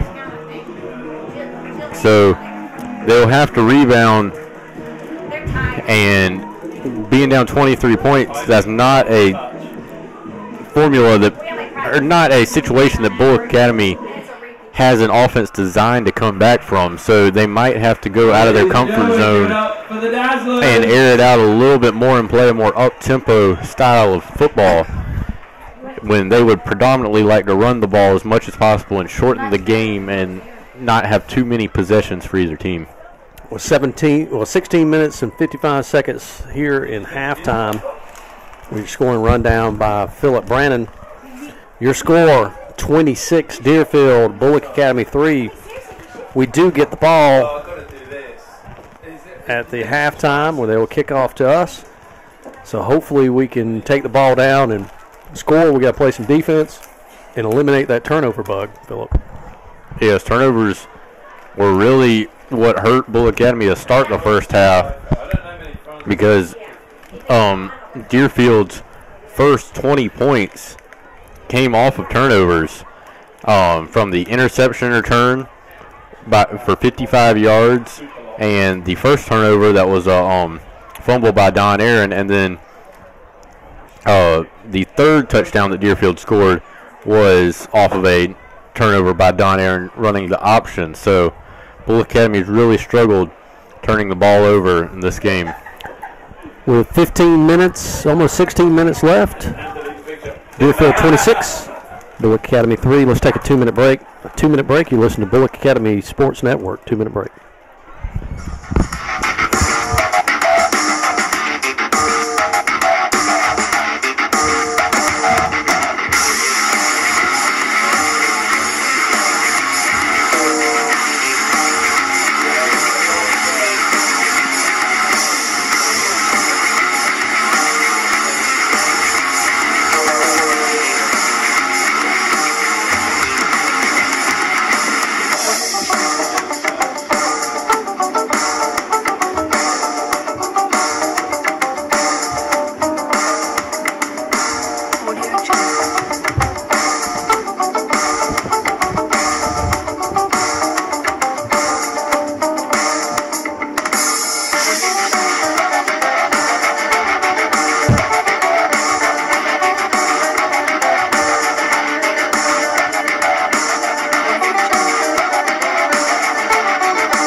And welcome back to Bulloch Academy football at halftime. 13 minutes and 38 seconds.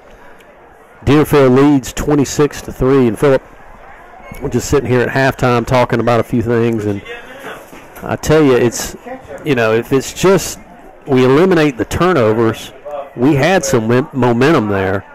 We're running the ball on the outside.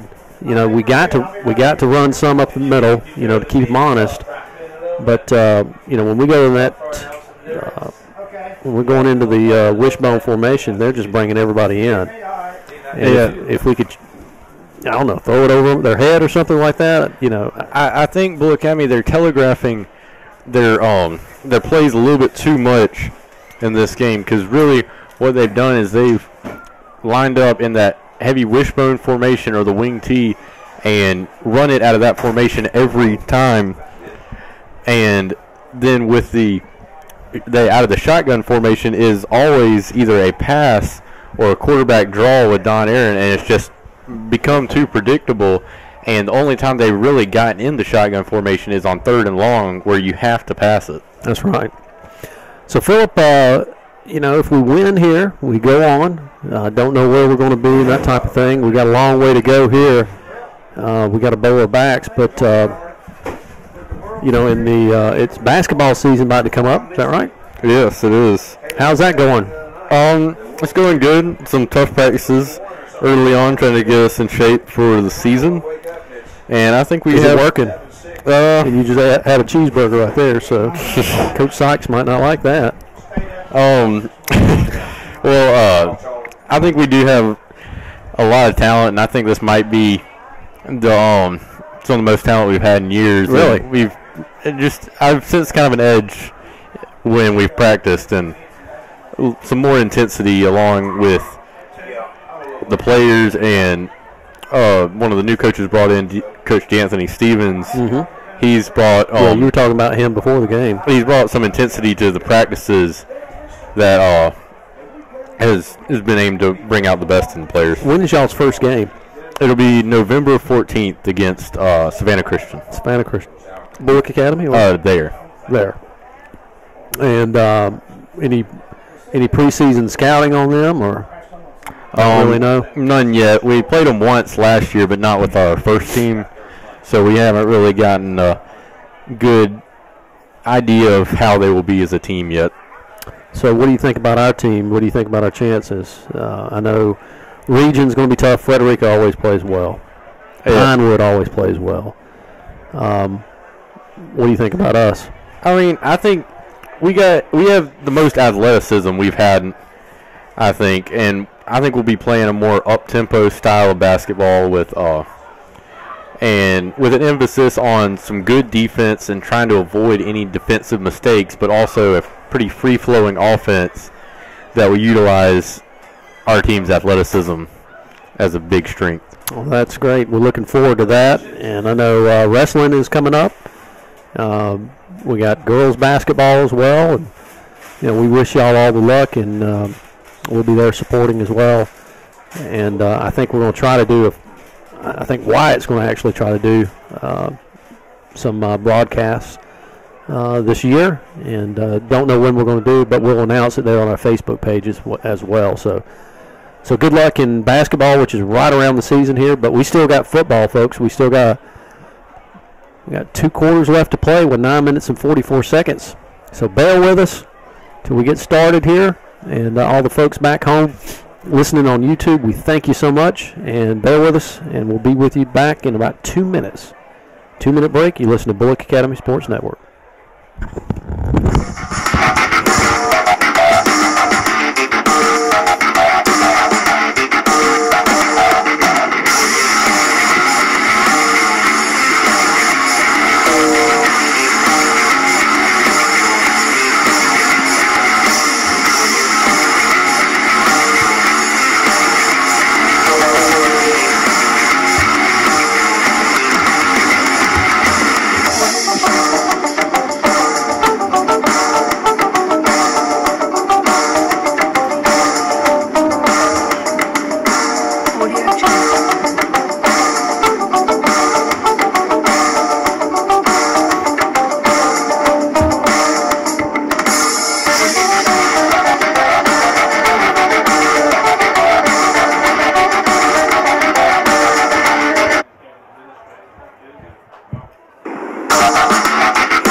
Welcome back to Bulloch Academy football on the Bulloch Academy Sports Network. A couple scores that we have overheard.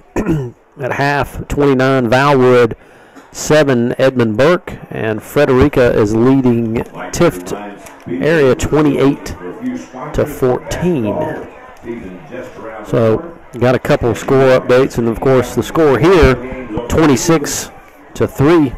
Please call Mike Flowers or myself this week. And got 5 minutes and 45 seconds. Makes it tough on a 20-minute halftime for the announcers, but we can do it. And, I mean, Bulloch Academy, they just got to come out in the second half and play with the fire that they got to turn it around completely. Because really, on both sides of the ball, they struggled. Turnovers put the defense in a bad position, but overall, they're going to have to turn it around on both sides of the football to have a chance to get back in this game, because 23-point deficit is not an easy deficit to overcome. So Bulloch Academy has just got to play for their season, because if they aren't able to come back in the second half, their season will be over. That's right. A couple shout outs here. Want to thank Mr. Chuck Perry, who's listening to us. Chuck is the CEO of EMC Engineering. Chuck is a big supporter of Bulloch Academy, and remember his son Hunter, who's off at University of Georgia, and of course Jackson plays JV, and young Connor is in the elementary school. And Russell Mathis is also listening to us. Todd Nelson, and a bunch of other people we can see on the stream here. So if you're listening to us, let us know, and we'll give you a shout out. So if you're Coach Hennessy, Phillip, and you're at halftime, you got to calm the team down. We've had some extracurricular activities. We almost had a fight here, but it got calmed down. We had a penalty. We've got to eliminate the turnovers. That is for sure. Cannot do it, and there cannot be any more turnovers going forward. Play solid defense. You know, Seth Brandt has kicked the ball good. You know, that 40-yard attempt there, you know, it was just a little bit out of his range. Coach Hennessy was telling me at halftime he feels pretty confident with Seth about 30 yards. So we're coming out on the field. And what would you tell the team, Phillip? I just think you gotta stay yourselves. I mean, the offense, you want to keep it the same as much as possible and use what got you here, but it's going to be hard to do that, and you really are going to have to change it in the second half to come back from this substantial of a deficit. Because Bulloch Academy, largely a running team, it's hard to come back with any running team from a 23-point deficit. So you're going to have to get creative with your playbook and mix in some plays that Deerfield has not seen, and try to get a couple big plays like they were able to put together at Frederica. And just, you got to have some good defense and not allow Deerfield to put any more points on the board and stretch this deficit. So with 2 minutes and 40 seconds left here at the end of halftime, your score, Deerfield 26, Bulloch Academy 3. We're going to get the ball back on the kickoff, so let's take a 2-minute break. Thanks for hanging with us, folks. 2-minute break. You listen to Bulloch Academy Sports Network. 2-minute break.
Welcome back to Bulloch Academy football on the Bulloch Academy Sports Network. We're about to place 3 more minutes on the clock here for halftime. And, folks, it's Georgia-Florida weekend. I know a lot of people are headed down to St. Simon's because the annual Georgia-Florida game will be played on Saturday. Phillip, what do you think about that? You know, it's people are headed down to St. Simon's? Yeah, they're headed to St. Simon's. Why St. Simon's? And then they go to Jacksonville. That's where Georgia goes. Florida just comes up from Florida. But, you know, Georgia's looked really, really good this year under Coach Kirby Smart. And they have looked good, but I think Florida will give them a good fight, especially with their defense and keep them in games. I still think it'll be a closer game than people are expecting. So, and with it being a rivalry game, you never know how it's going to turn out.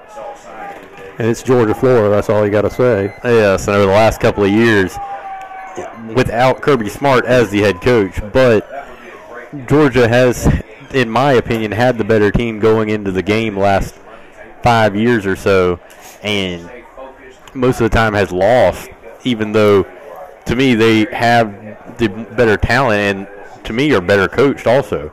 But they have struggled in the last 4 or 5 years against Florida, even when coming in as the favorite. That's right. And then, of course, Georgia Southern against Troy.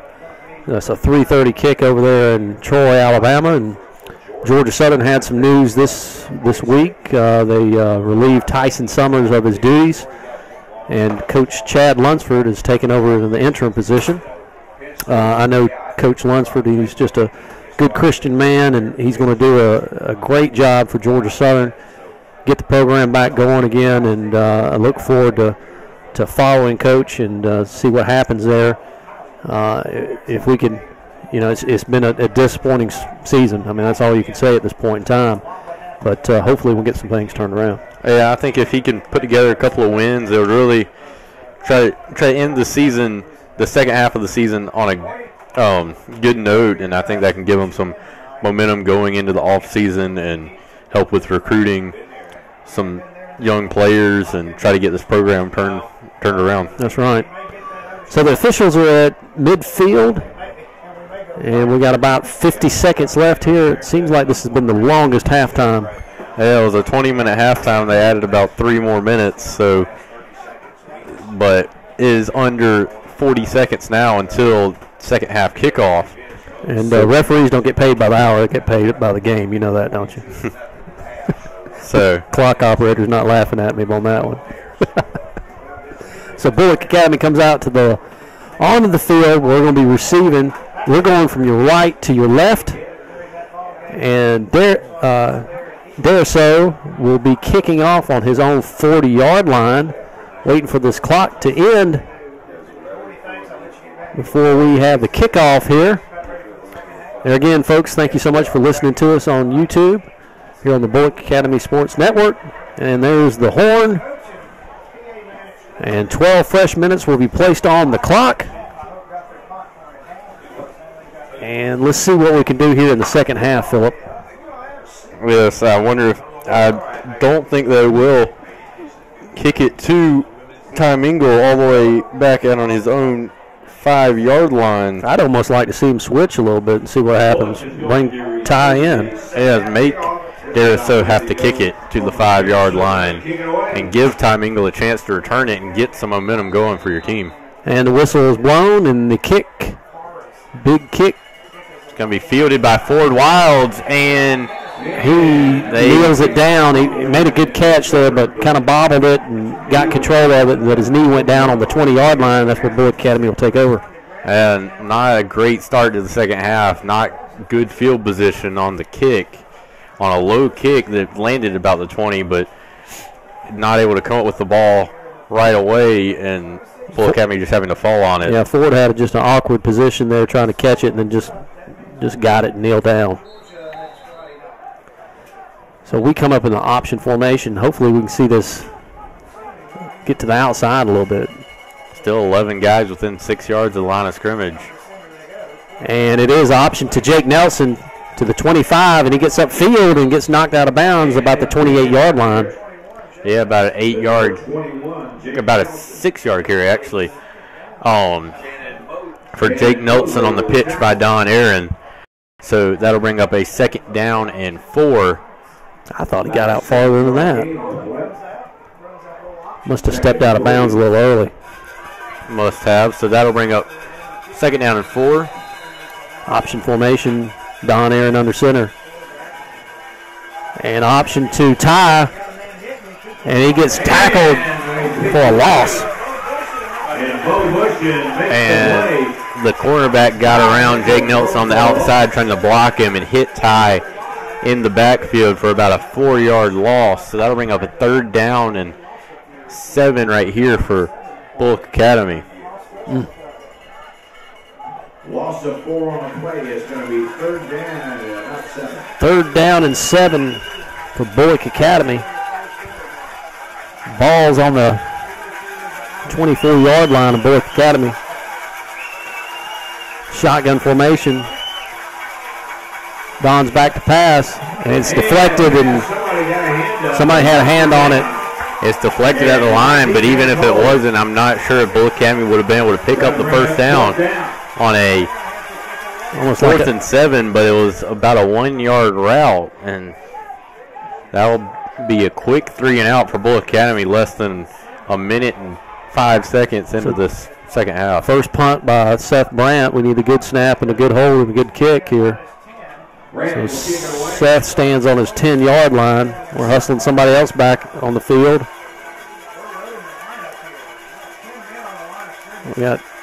We got too many men on the field, folks. Kick is up. 1, 2, 3, 4, 5, 6, 7, 8, 9, 10. Thought we had 12 men on the field. But we didn't. And Deerfield will take over on their 40-yard line. Bulloch Academy's 40-yard line. So not a good start for Bulloch Academy in the second half, giving Deerfield great field position to start. And defense will have to step up right here. 1st down and 10 for Deerfield. They walk up to the line. They're in the I formation, bunched up. Got a tight end is standing up in the slot. Just a toss pitch to that running back. He's looking for some running room, and we finally knock him down about the 34-yard line. And the same exact play they ran as their last play of the first half, which was that same toss that got an 80-yard touchdown with under 2 minutes left.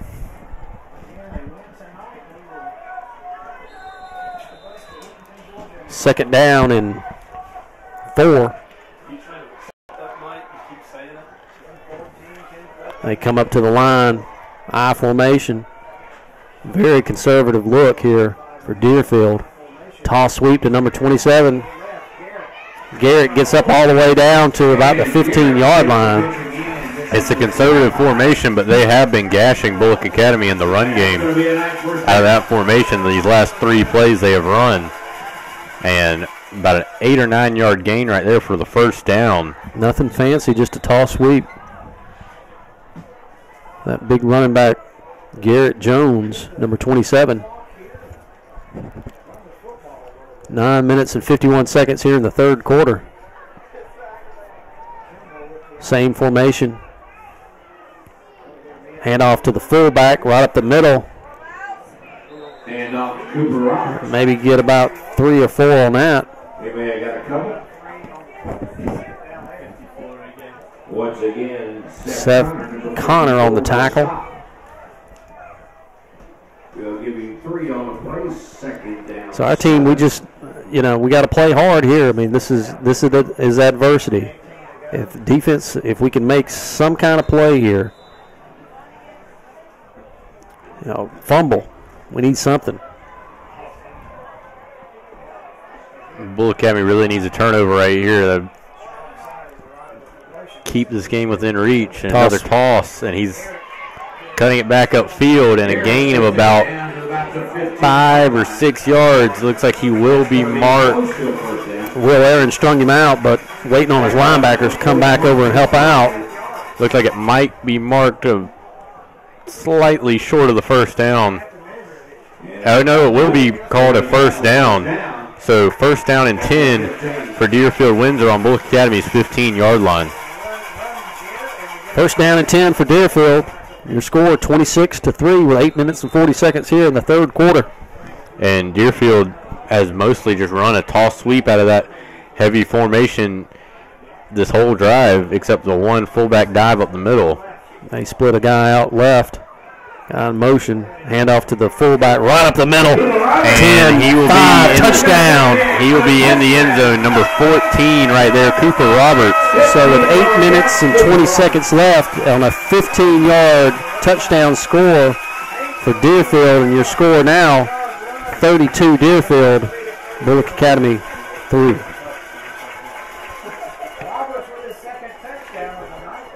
Deriso back for the point after attempt. Holman Deriso will attempt the extra point. Holman Deriso is his name.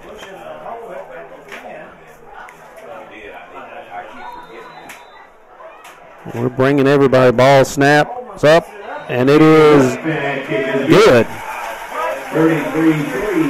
33-3. We got a long way to go here, folks. Down by 30 points here in the third quarter. In Albany, Georgia. Deerfield Windsor. They've just kind of marched down the field here. We hadn't found anything for them on the defensive side. And Bulloch Academy has not been able to get anything going on the offensive side, so time's starting to run out, so they've got to come up with some kind of strategy to get themselves on the board and keep Deerfield Windsor off of it.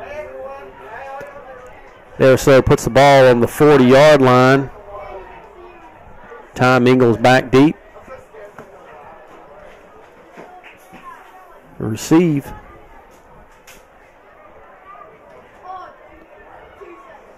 Got a short. I was looking at the field here, almost kind of similar to Pinewood. The fence is close to the, not a lot of out of bounds, so to speak, but they do have a track that runs around this.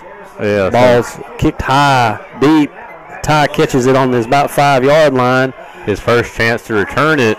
And he gets all the way about to the 30-yard line, Phillip. Yeah, it gets up to the 30, 10 yards better than they had starting their last drive, and that is where Bulloch Academy will start at their own 30-yard line. 8 minutes and 13 seconds. Your score 33-3. Deerfield leading here.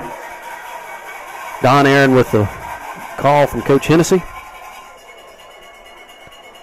We still hustle up to the line. Love to see that. Option formation. First down and 10. Motion this way. Handoff to Brandon Merrill right up the middle. And those, I was watching the defensive tackles right there, and all they're doing is just pinching down. And we ran right into it. Almost probably should have ran that option, to be honest with you. And Bulloch Academy now with a second down and 8 after the fullback dive up the middle, and clock is Bulloch Academy's enemy right now. Same formation option. Aaron options out to Ty. He gets it on the outside, and he gets about 3 yards short of the first down. Looks like a gain of about 3 or 4 on the carry. And that play took a long time to develop. And that hurt Bulloch Academy out there because it's hard for those wide receivers to keep their blocks long enough to allow the running back and quarterback to get to that second level. And Ford Wilds couldn't hold his block quite long enough, and his man made the tackle. Third down and 3. We're in the wishbone formation. Here comes everybody. Deep handoff to Jake. He makes one guy miss and then maybe gets close back to the line of scrimmage. So that's going to bring up fourth down. And this is a must-go for right here for Bulloch Academy. Yeah, 4th and 2. Ball's on the 38-yard line.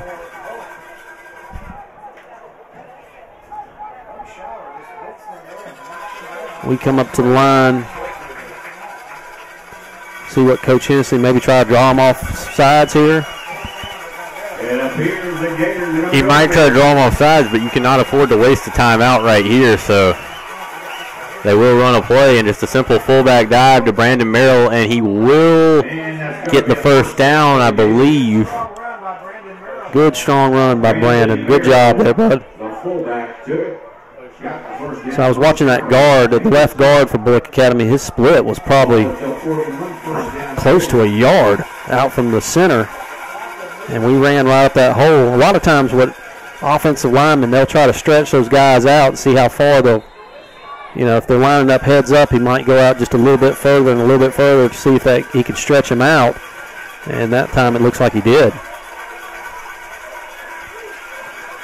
We come up the line in the option formation, first down and 10. And Seth Brannen out at wide receiver. We have not seen him in this position very often. Don back to pass. There's a flag on the play. He gets pushed out, and he pulls it down and gets past about the 49-yard line of Deerfield, but there's a penalty on the play. About a 9-yard gain, but we'll have to await the call. Flag on the play.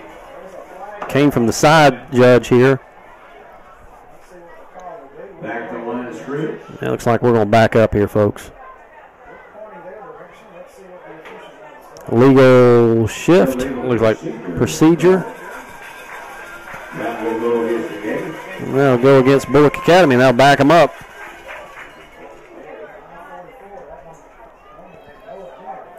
So the ball will be placed on the 35-yard line. First down and 15. We got to get all the way to Deerfield's 49-yard line for the first down. Your score 33-3. 5 minutes and 44 seconds left in the third quarter. We hustle up to the line. Wishbone formation. And still 11 guys in the box, and Bulloch Academy will run out of it yet again. And Don just kind of keeps it. And only a gain of 5, so that'll bring up second down and 10 for Bulloch Academy. The clock ticking under 5 minutes and 30 seconds. Ball is placed on Bulloch Academy's 40-yard line. Second down and 11. Yeah, it looks like second down and 11 for Bulloch Academy. We hustle up to the line in the wishbone formation. Second and 11. Deep handoff to Tom Ingles, looking to string it out. And he gets about 4 on that. Close to the 45-yard line. And Bulloch Academy now with a third down and 7. I'd like to see a sense of urgency right here from Bulloch Academy. They're kind of taking their time getting the play in. But Big Nate Rice checks in on the right-hand side of the line of scrimmage.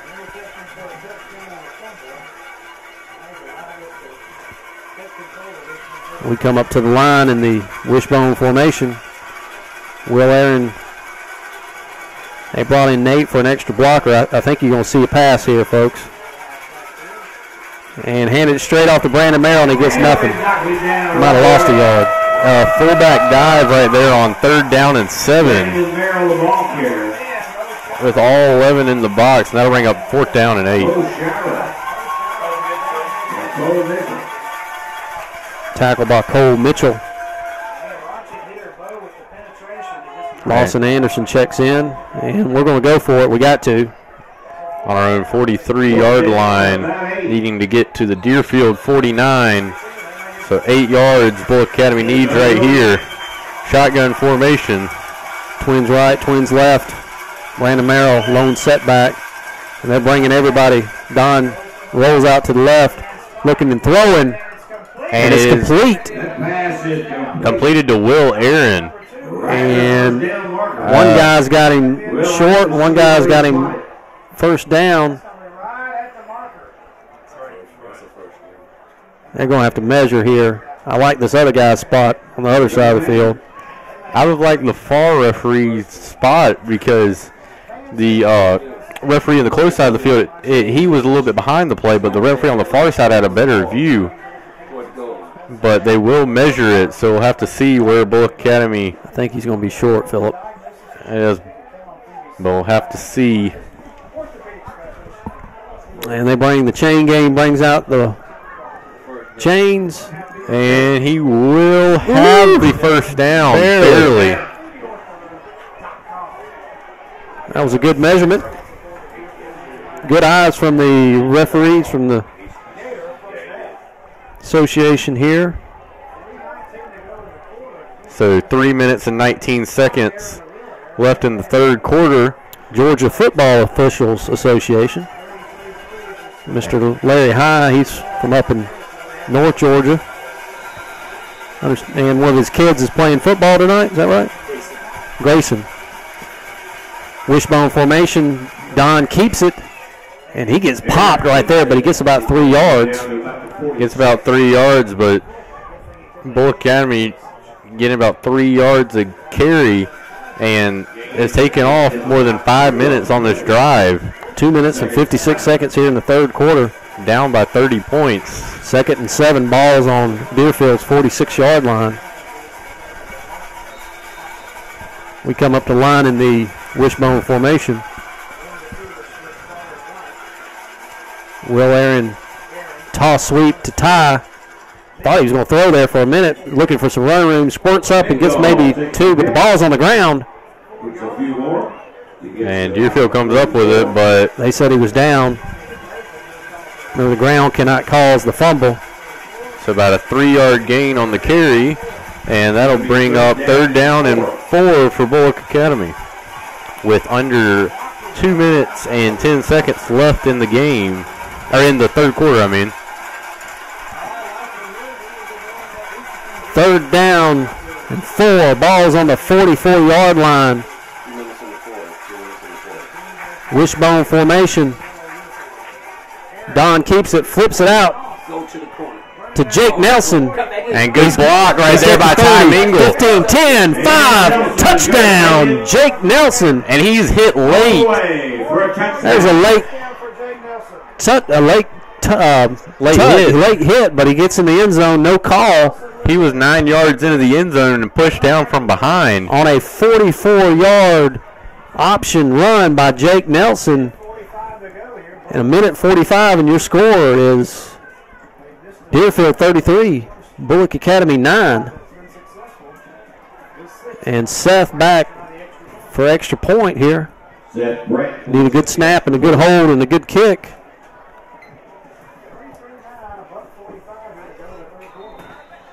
And Seth marks it off. Good snap, good hold, and a good kick, and it's up and it's good. And your score 33-10 with 1:45 left. Let's take a 30-second break. You listen to Bulloch Academy Sports Network.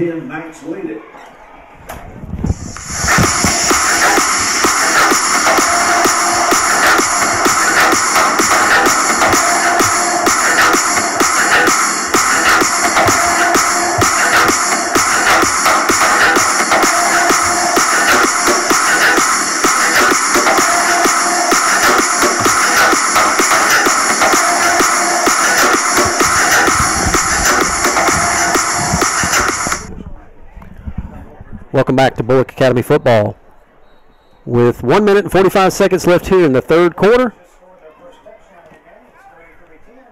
And it's 33-10. I was wondering why the clock operator had a flashlight up here. Yeah, some press boxes. They can't see us. They can't see you. Yeah, have let them know that I'm ready. I didn't know that, so we got a flashlight. Tell them, hey, we're looking at you. Is your radio working? Yeah, but if I didn't flash him, he would have.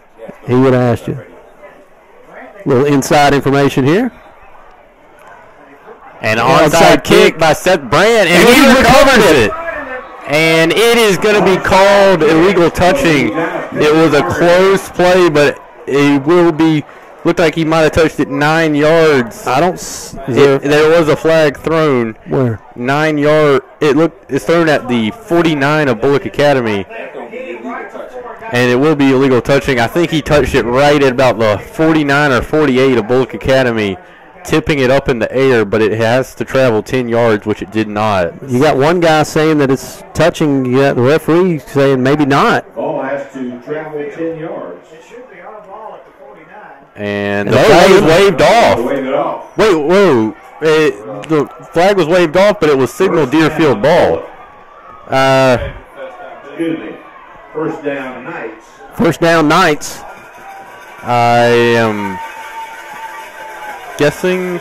I guess they wave it off because of touching. That was the indication that, hey, something went wrong there. But a waved off flag means that it would be Bulloch Academy ball because Bulloch Academy recovered it. It's dead ball. Ball did not travel 10 yards. So it did not travel 10 yards. So Deerfield will come up. They'll take over on the 50-yard line. It's 33-10 with 1:44. And the quarterback's back to pass. Action. We got some pressure on him. We wrap him up. Good hit right there by. Looked like number 4, Brannen Merrill on the tackle on a 1-yard gain right there on the play action pass. 1:28. The clock is ticking. Wow, we really have to go there next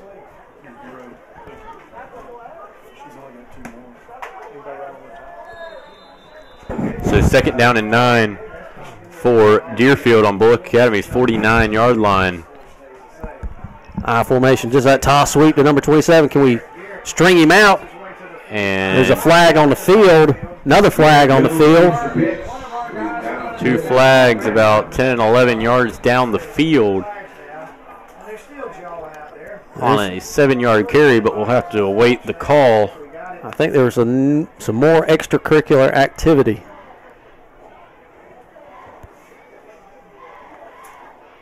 And replace the flag. We got to watch her. I mean, we had some, I think it was on both sides here. It might be offsetting fouls. Referees are discussing. We will have to see the call. We got a minute left here in the third quarter. It's 9:30 here in Albany. Local time, which is the same local time in Statesboro, by the way.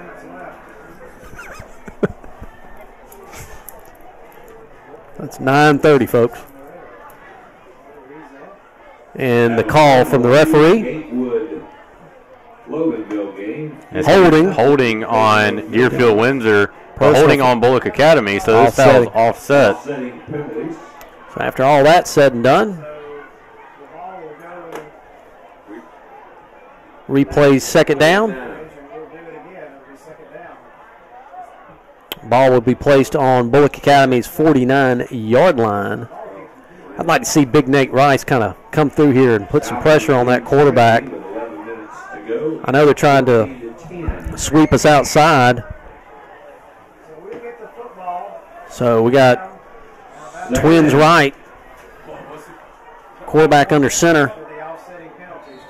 Whistle's blown. And the quarterback back to pass. Looking to throw. Deep throw all the way downfield. And a penalty on the interference is going to be on Jake Nelson.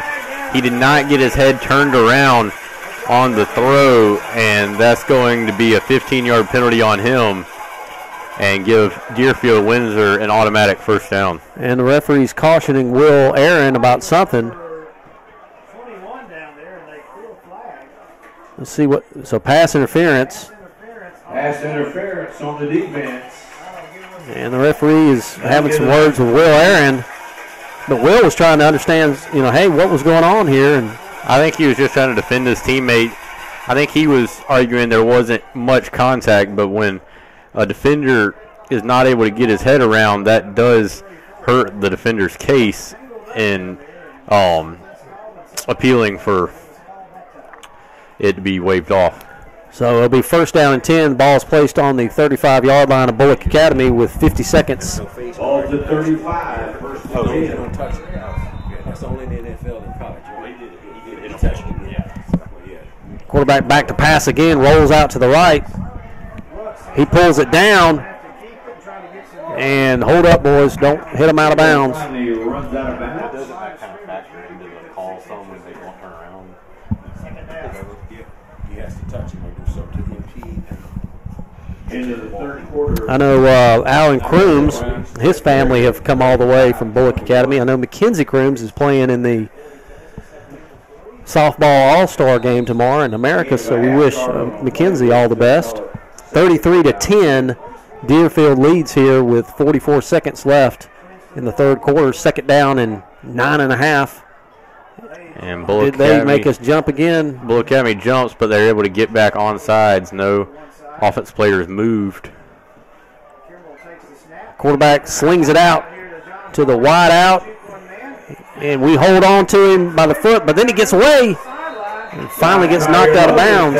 Will Aaron was the lone defender out there and tried to get number 21, John Collier Logan, at his feet, but he was able to get away from Will before the pursuit could catch up, and he gets about a 10-yard gain and a first down on the play.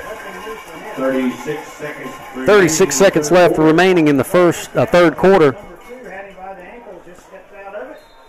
And it's first down and 10 for Windsor, Deerfield Windsor. Quarterback in the shotgun formation.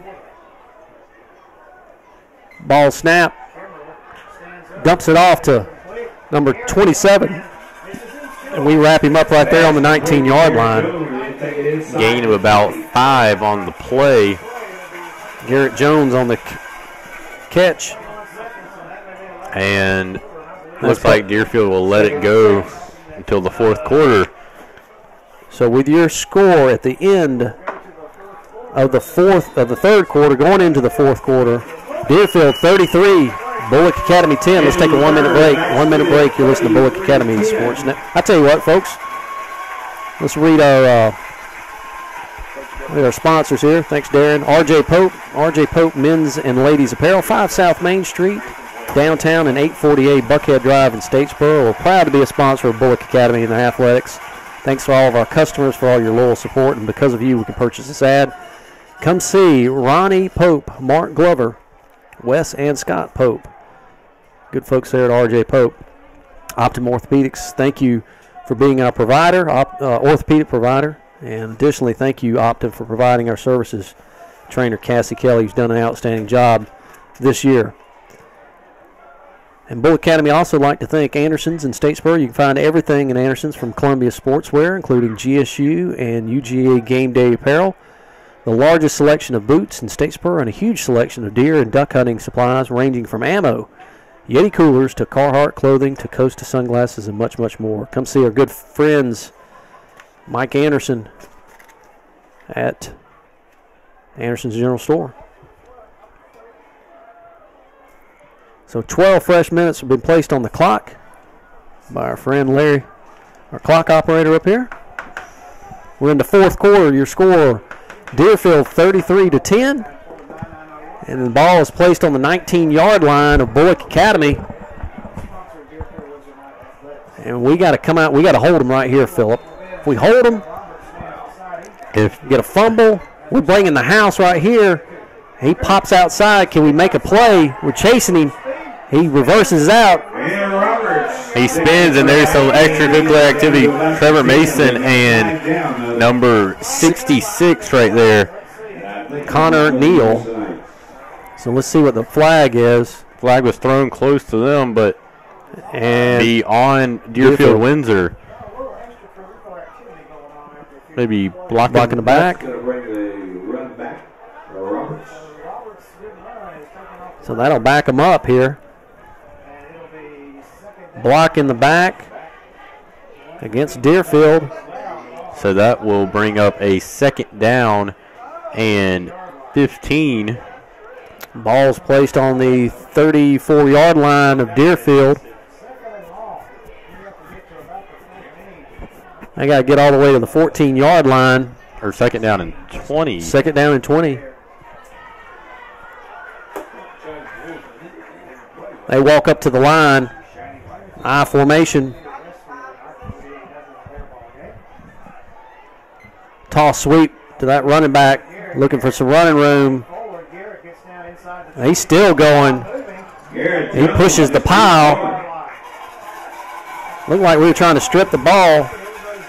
And about a 12 or 13-yard gain right there on just a simple running play. And number 27, Garrett Jones, coming off the field. Looks like he might have gotten poked in the eye or something.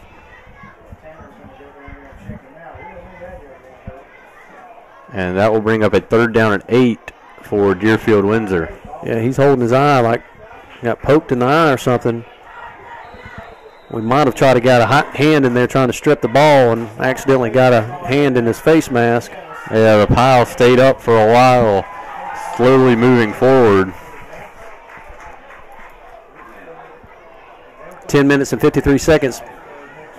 33-10 here in the 4th quarter in Albany, Georgia. And a timeout will be called by Deerfield. So we'll stay right here. So the 2017 cross-country team, they will be competing in Athens tomorrow, and good luck in the GISA State Championship meet. Good luck to Coach Dominguez and all our Gators as they continue to run with our cross-country team. Fall seasons are right around the corner here, and fall season's about over with. Winter's right around the corner. And I know, Phillip, you hadn't gotten your basketball tickets yet because you're playing basketball. I better get in free. And your wrestling passes. Make sure they are available. Go see Miss Becky Collins at the athletic office, and she can get you hooked up. Bring a check, and she can make it happen. It's amazing how that'll happen with a check. 10 minutes and 44 seconds here. It's 3rd down and 8. Ball's on the 21-yard line of Deerfield. We can make a tackle here, pop the ball out, get a turnover, something. Shotgun formation. Quarterback's running. Trevor Mason's in the backfield. He set up a screen and nobody guarded the running back. And it is 2 missed tackles after a blown coverage on the running back. And with 10 minutes and 34 seconds, a 21-yard pass play to the running back, number 14, Cooper Roberts. And the Knights now lead 39-10 on that just blown play. And it was a simple screen pass. There was nothing real fancy to it. A screen pass. They let the defensive lineman right through so they can set up a wall in front of the running back. And the lineman didn't even get. The lineman let the defensive lineman through, but never even got out to block for the running back. But nobody guarded him, so he had an easy walk-in touchdown. And the point after attempt is good. 40-10, down by 30 points here with 10 minutes and 34 seconds here in the 4th quarter in Albany, Georgia.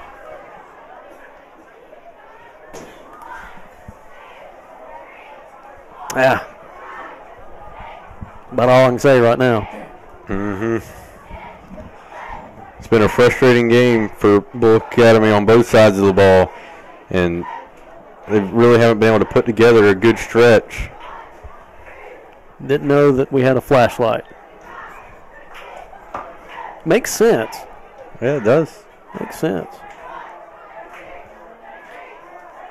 But you know what? He's the only one that. Way up, so you can't even see. It's tinted black. But he's the only clock operator we have seen do that this year. That's why they're in the playoffs and doing a fantastic job. That'll cost you $10 there.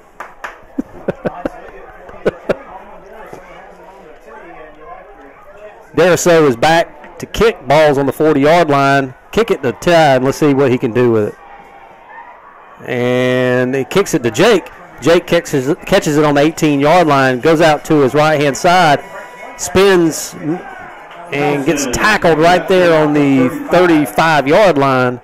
And that's where we'll take over, 1st down and 10. So Bulloch Academy with 10 minutes and 26 seconds left. Had a touchdown drive, a long touchdown drive, time-wise, though. With last time they were out there, they did get a touchdown, but with their deficit, the time taken off the clock could almost be more valuable than the points of that kind of situation. So we come up to the line, see what kind of formation we get into. It's in the wishbone formation. 1st down and 10. And toss sweep to Will Aaron. He toss sweep to throw it. And it is running back pass to Lawson Anderson, and good play there by number 5, Kalen Holmes, who was not fooled by that. Yeah, it was a inventive play since Will Aaron really is their second-string quarterback. The only thing about that, though, is with that formation, when you have Will Aaron lined up in the backfield, he's usually at wide receiver. So when you see him in the backfield at running back, you kind of might think something's up when you see a different player in that at the running back position than normal. But Deerfield Windsor with great man-to-man coverage on the outside on Lawson Anderson, and I'll bring up second down. Second down and 10, wishbone formation. Got 2 receivers split out. Swing pass to Ty Mingle. He reverses the field and gets tackled for about a 1-yard loss. Swing pass out to the far side, Bulloch Academy side, and Ty, there's no running room, and he circled back around. And good pursuit from Deerfield. Yeah, Bulloch Academy, they've only used that play a couple of times this year, and it's a hard play to get a big gain on or get a positive gain on, because if it's not thrown perfectly, it can stop the momentum of the receiver, and it lets a lot of pursuit come to his side of the field, and it makes it extremely hard to get upfield. Third down and 10.5. Shotgun formation. Twins right, twins left. Motion, Jake going the opposite way to make it trips. Don rolls to the right. And Ty, oh my goodness. Ty was open but just could not make the catch. And it looks like Seth Brandt will be on to punt it away. With 9 minutes and 23 seconds left here in this fourth quarter. So Seth Brandt will be standing on his own 20-yard line. We need a good snap and a good hold and a good kick. Seth Brandt. Seth Brandt will kick it away. We've had a little problem with the snap. A great snap. And Brandt hit off the side of his foot. And we got a bounce there, but it'll be out at the Deerfield Windsor 46-yard line. So about a 18-yard punt there. Seth didn't have any pressure, and it just kind of went off the side of his foot. Folks, and I used to punt in high school, and you think how hard could it be just dropping a ball and kicking it, but it's harder than you think, and sometimes it just goes off your foot. You gotta do that. I'm just messing with you. And that's what happened right there. And Seth has kind of been put into the duties as the punter. He started off the season as the punter, but Trevor Mason, who's been the punter the last year and has had a history of being the punter, he's dealt with some injuries, which has kind of limited him to one side of the football, only on the defensive side, and he really hasn't handled the punting duties. So it's forced Seth to, and he's a primary kicker and a good one at that. So kicking and punting it's two different things. Yeah, it's two completely different. Toss sweep to 28. We string him out and wrap him up for a loss right there. Good tackle right there. Looked like Seth Connor. Looked like Lyons McKinney with the tackle out there. Him and Trevor Mason with the pursuit. Number 2 checks in the game, Bo Bushin.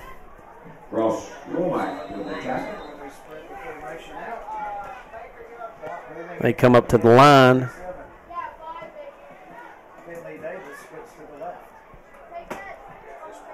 Got a single back. We're in the 4-3. Motion coming this way. Hand off to the fullback, right up the middle. And he gets about a yard on that. Close to midfield. Maybe 3 or 4 actually on that one. And that'll bring up a 3rd down and 8 for Deerfield Windsor at their own 49-yard line. 8 minutes left in the ball game. Your score, Deerfield 40, Bulloch Academy 10. We want to thank the AD up here, Gordy Gruhl. He's done an outstanding job. He's the announcer, and a lot of great hospitality from the folks here in Deerfield. We want to thank them for allowing us to be up here in the press box. Toss sweep to the running back. Can we string him out? And we come out. We do. We knock him down, keep him in bounds. Good pursuit right there from Seth Conver's linebacker position, but Ryan Rappa coming up from his defensive back position really sealed the edge right there and prevented the running back from getting to the outside and made a nice tackle for no gain. Maybe even a loss of a yard or two. So it's 4th down.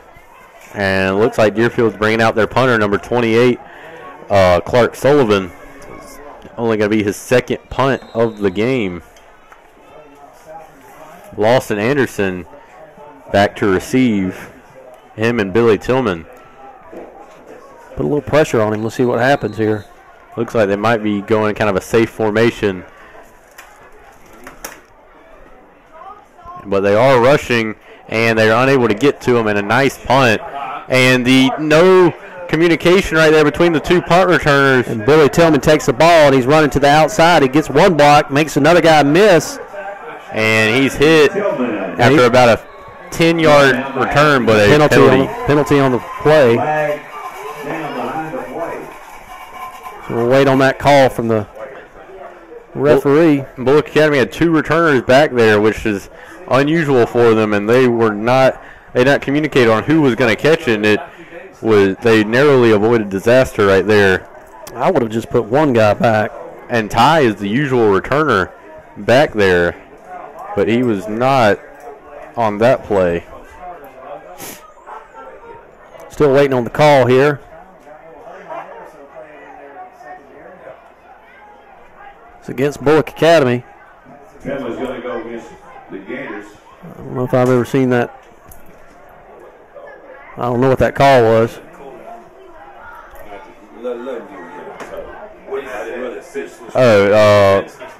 Defensive player. Hit a defensive player, Bulloch Academy did. And that'll put us at the 10-yard line of Bulloch Academy.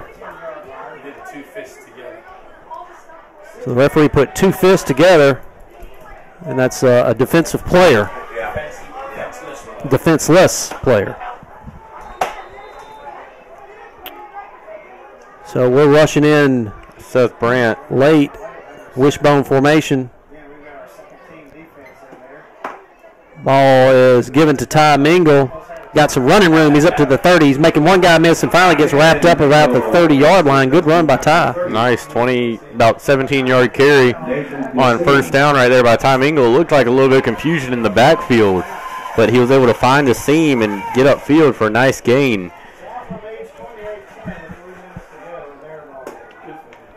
6 minutes and 17 seconds here in the 4th quarter. Deerfield leading 40-10, and this is, down by 30 points here. This is what you got to do. Just blow you back, keep playing hard. Will's back to pass. Will Aaron is back at quarterback, and he stumbles in the backfield and gets tackled for a loss. And he loses about 12 on the play. Loss of 10 on the play. Loss of 10 on the play.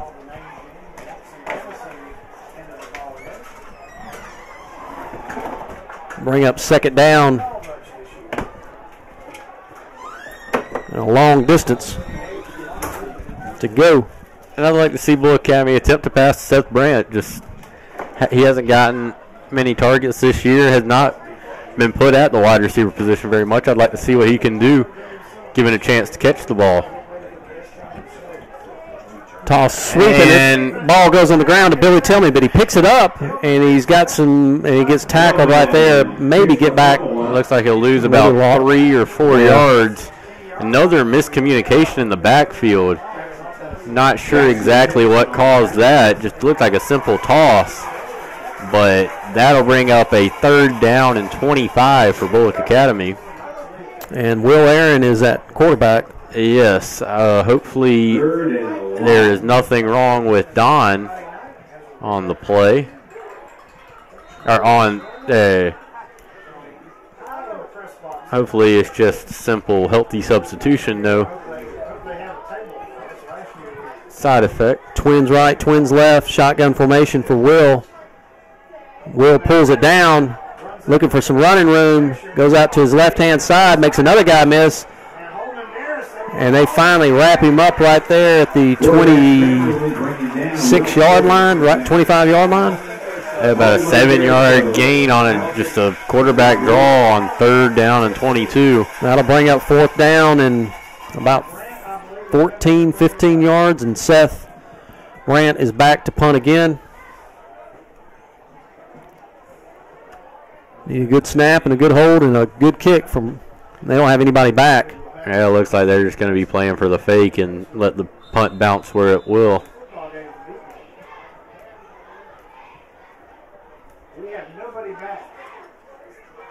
So Seth gets a good kick, and it's going to roll and sideways roll, and then it takes to the right. And the 44-yard line of Deerfield, and that's where they'll take over with 3 minutes and 36 seconds. 31-yard punt right there by Seth Brandt with no return. And Deerfield will take over on their own 44-yard line with 3 minutes and 36 seconds left. Well, Phillip, it's been a pleasure being with you all year. You've done an outstanding job. I know the ball game's not over yet, but I did want to say this, and you've got a big future, and thank you so much for being with us. And you've done a good job. Thank you, and I've had a good time this year doing these broadcasts throughout the year, and it's been fun working with you too. So if you see Phillip, you'll see him on the basketball court here. Tell him how much you appreciate him. He's done an outstanding job. Toss sweep to number 26, and we string him out, and Seth runs him out of bounds there. Seth Brandt with the tackle, and that will bring up 2nd down and 11. In these plays right here, we don't need any silly penalties. We don't need anybody getting hurt. Just the game is out of reach right now. Looks like Bulloch Academy has brought in a couple of their second-string players on the defensive side of the ball. And Deerfield has done the same thing. Looks like they got their second string in here. Parker Jones is the quarterback. Parker Jones is the quarterback. They're in the I formation. The handoff to number 34, and might have got a yard. So I'll bring up 3rd down and 9 for Deerfield. And folks, we want to thank you so much for listening to us all season long here on the YouTube. I know we doing something different this year, and I think it's really worked out for us. Thank all our sponsors who've been with us all year long, R.J. Pope and Optum, Anderson's General Store, Shane's Rib Shack, and Uncle Shugs for doing what they have been doing. So we really do appreciate them. 3rd down and 9. Quarterback options out to number 3, and we wrap him up right there on the 40-yard line. Nice tackle right there by Lyons McKinney in the backfield for about a 5 or 6 yard loss. And Deerfield will punt it away with Lawson Anderson and Billy Tillman back to receive. Hopefully they can have some good communication back there. And looks like number 19. I'll have to see who will punt it away. I'm not sure if their normal punter will be back there, and they aren't going to punt it. They are going to go for it. 2 minutes left in the ball game.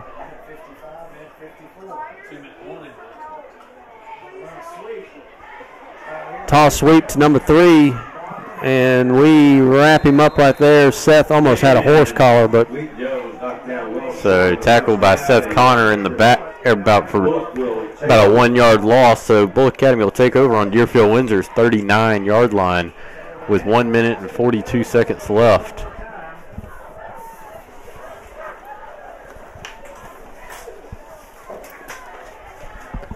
So 1st down and 10 for Bulloch Academy.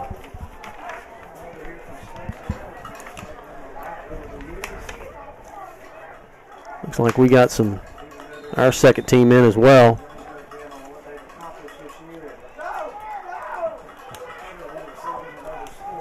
Minute 42 left here in the ball game. Will Aaron under center. Toss sweep. Billy Tillman gets some running room, looking for some. He gets knocked out of bounds there. Got a flag on the play. Takes the pitch.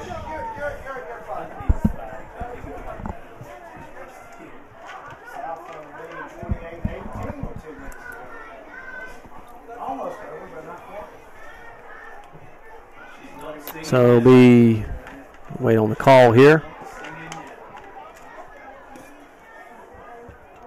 Holding. Holding is the call. Bulloch Academy. That will take it back 10 yards. That'll bring him back 10 yards. And all of our friends have been listening to us this year on YouTube, and we appreciate you. Have a final on the Bowwood Edmund Burke game. Bowwood wins it 49-7. 49-7, Valwood beats Edmund Burke. 18 with 2 minutes to go. That was a final. Hand off to Rappa. And Ryan Rappa with about a 6-yard carry, but a fumble on the play. But it looks like Bulloch Academy does recover. It's recovered by Lyons McKinney. Minute 8. Ball's on the 40-yard line of Deerfield.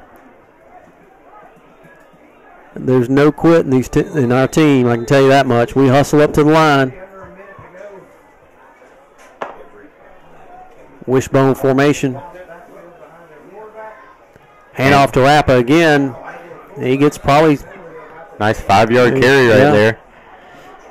Staying low and kind of ducking under some tackles, and nice carry right there. 35 seconds here in the ball game. Looks like this will be the last play of the game. And Deerfield will advance on. I'm hearing from guys down the table there, they're probably going to Gatewood, so we wish them all the luck and success going forward. And we're going to rush up and run one more play here. And Seth Connor in the backfield at fullback. Ball snap. And he will get the ball. And they run it up the middle. One last play for Seth. And that's the ball game, folks. Final score, Deerfield 40. With your score, final 40-10. And we want to thank you folks for listening to us all season long. And that wraps up our season, folks. And I'm so proud of the team and what we did. And we wish everybody a safe trip back home. And thank you for listening to us on YouTube. And folks, support our football team, support our athletic association, our boosters, and basketball's coming up, wrestling's coming up, and thank you so much for being with us, and safe trip home, and God bless. Your score, leaving Albany 40-10. God bless.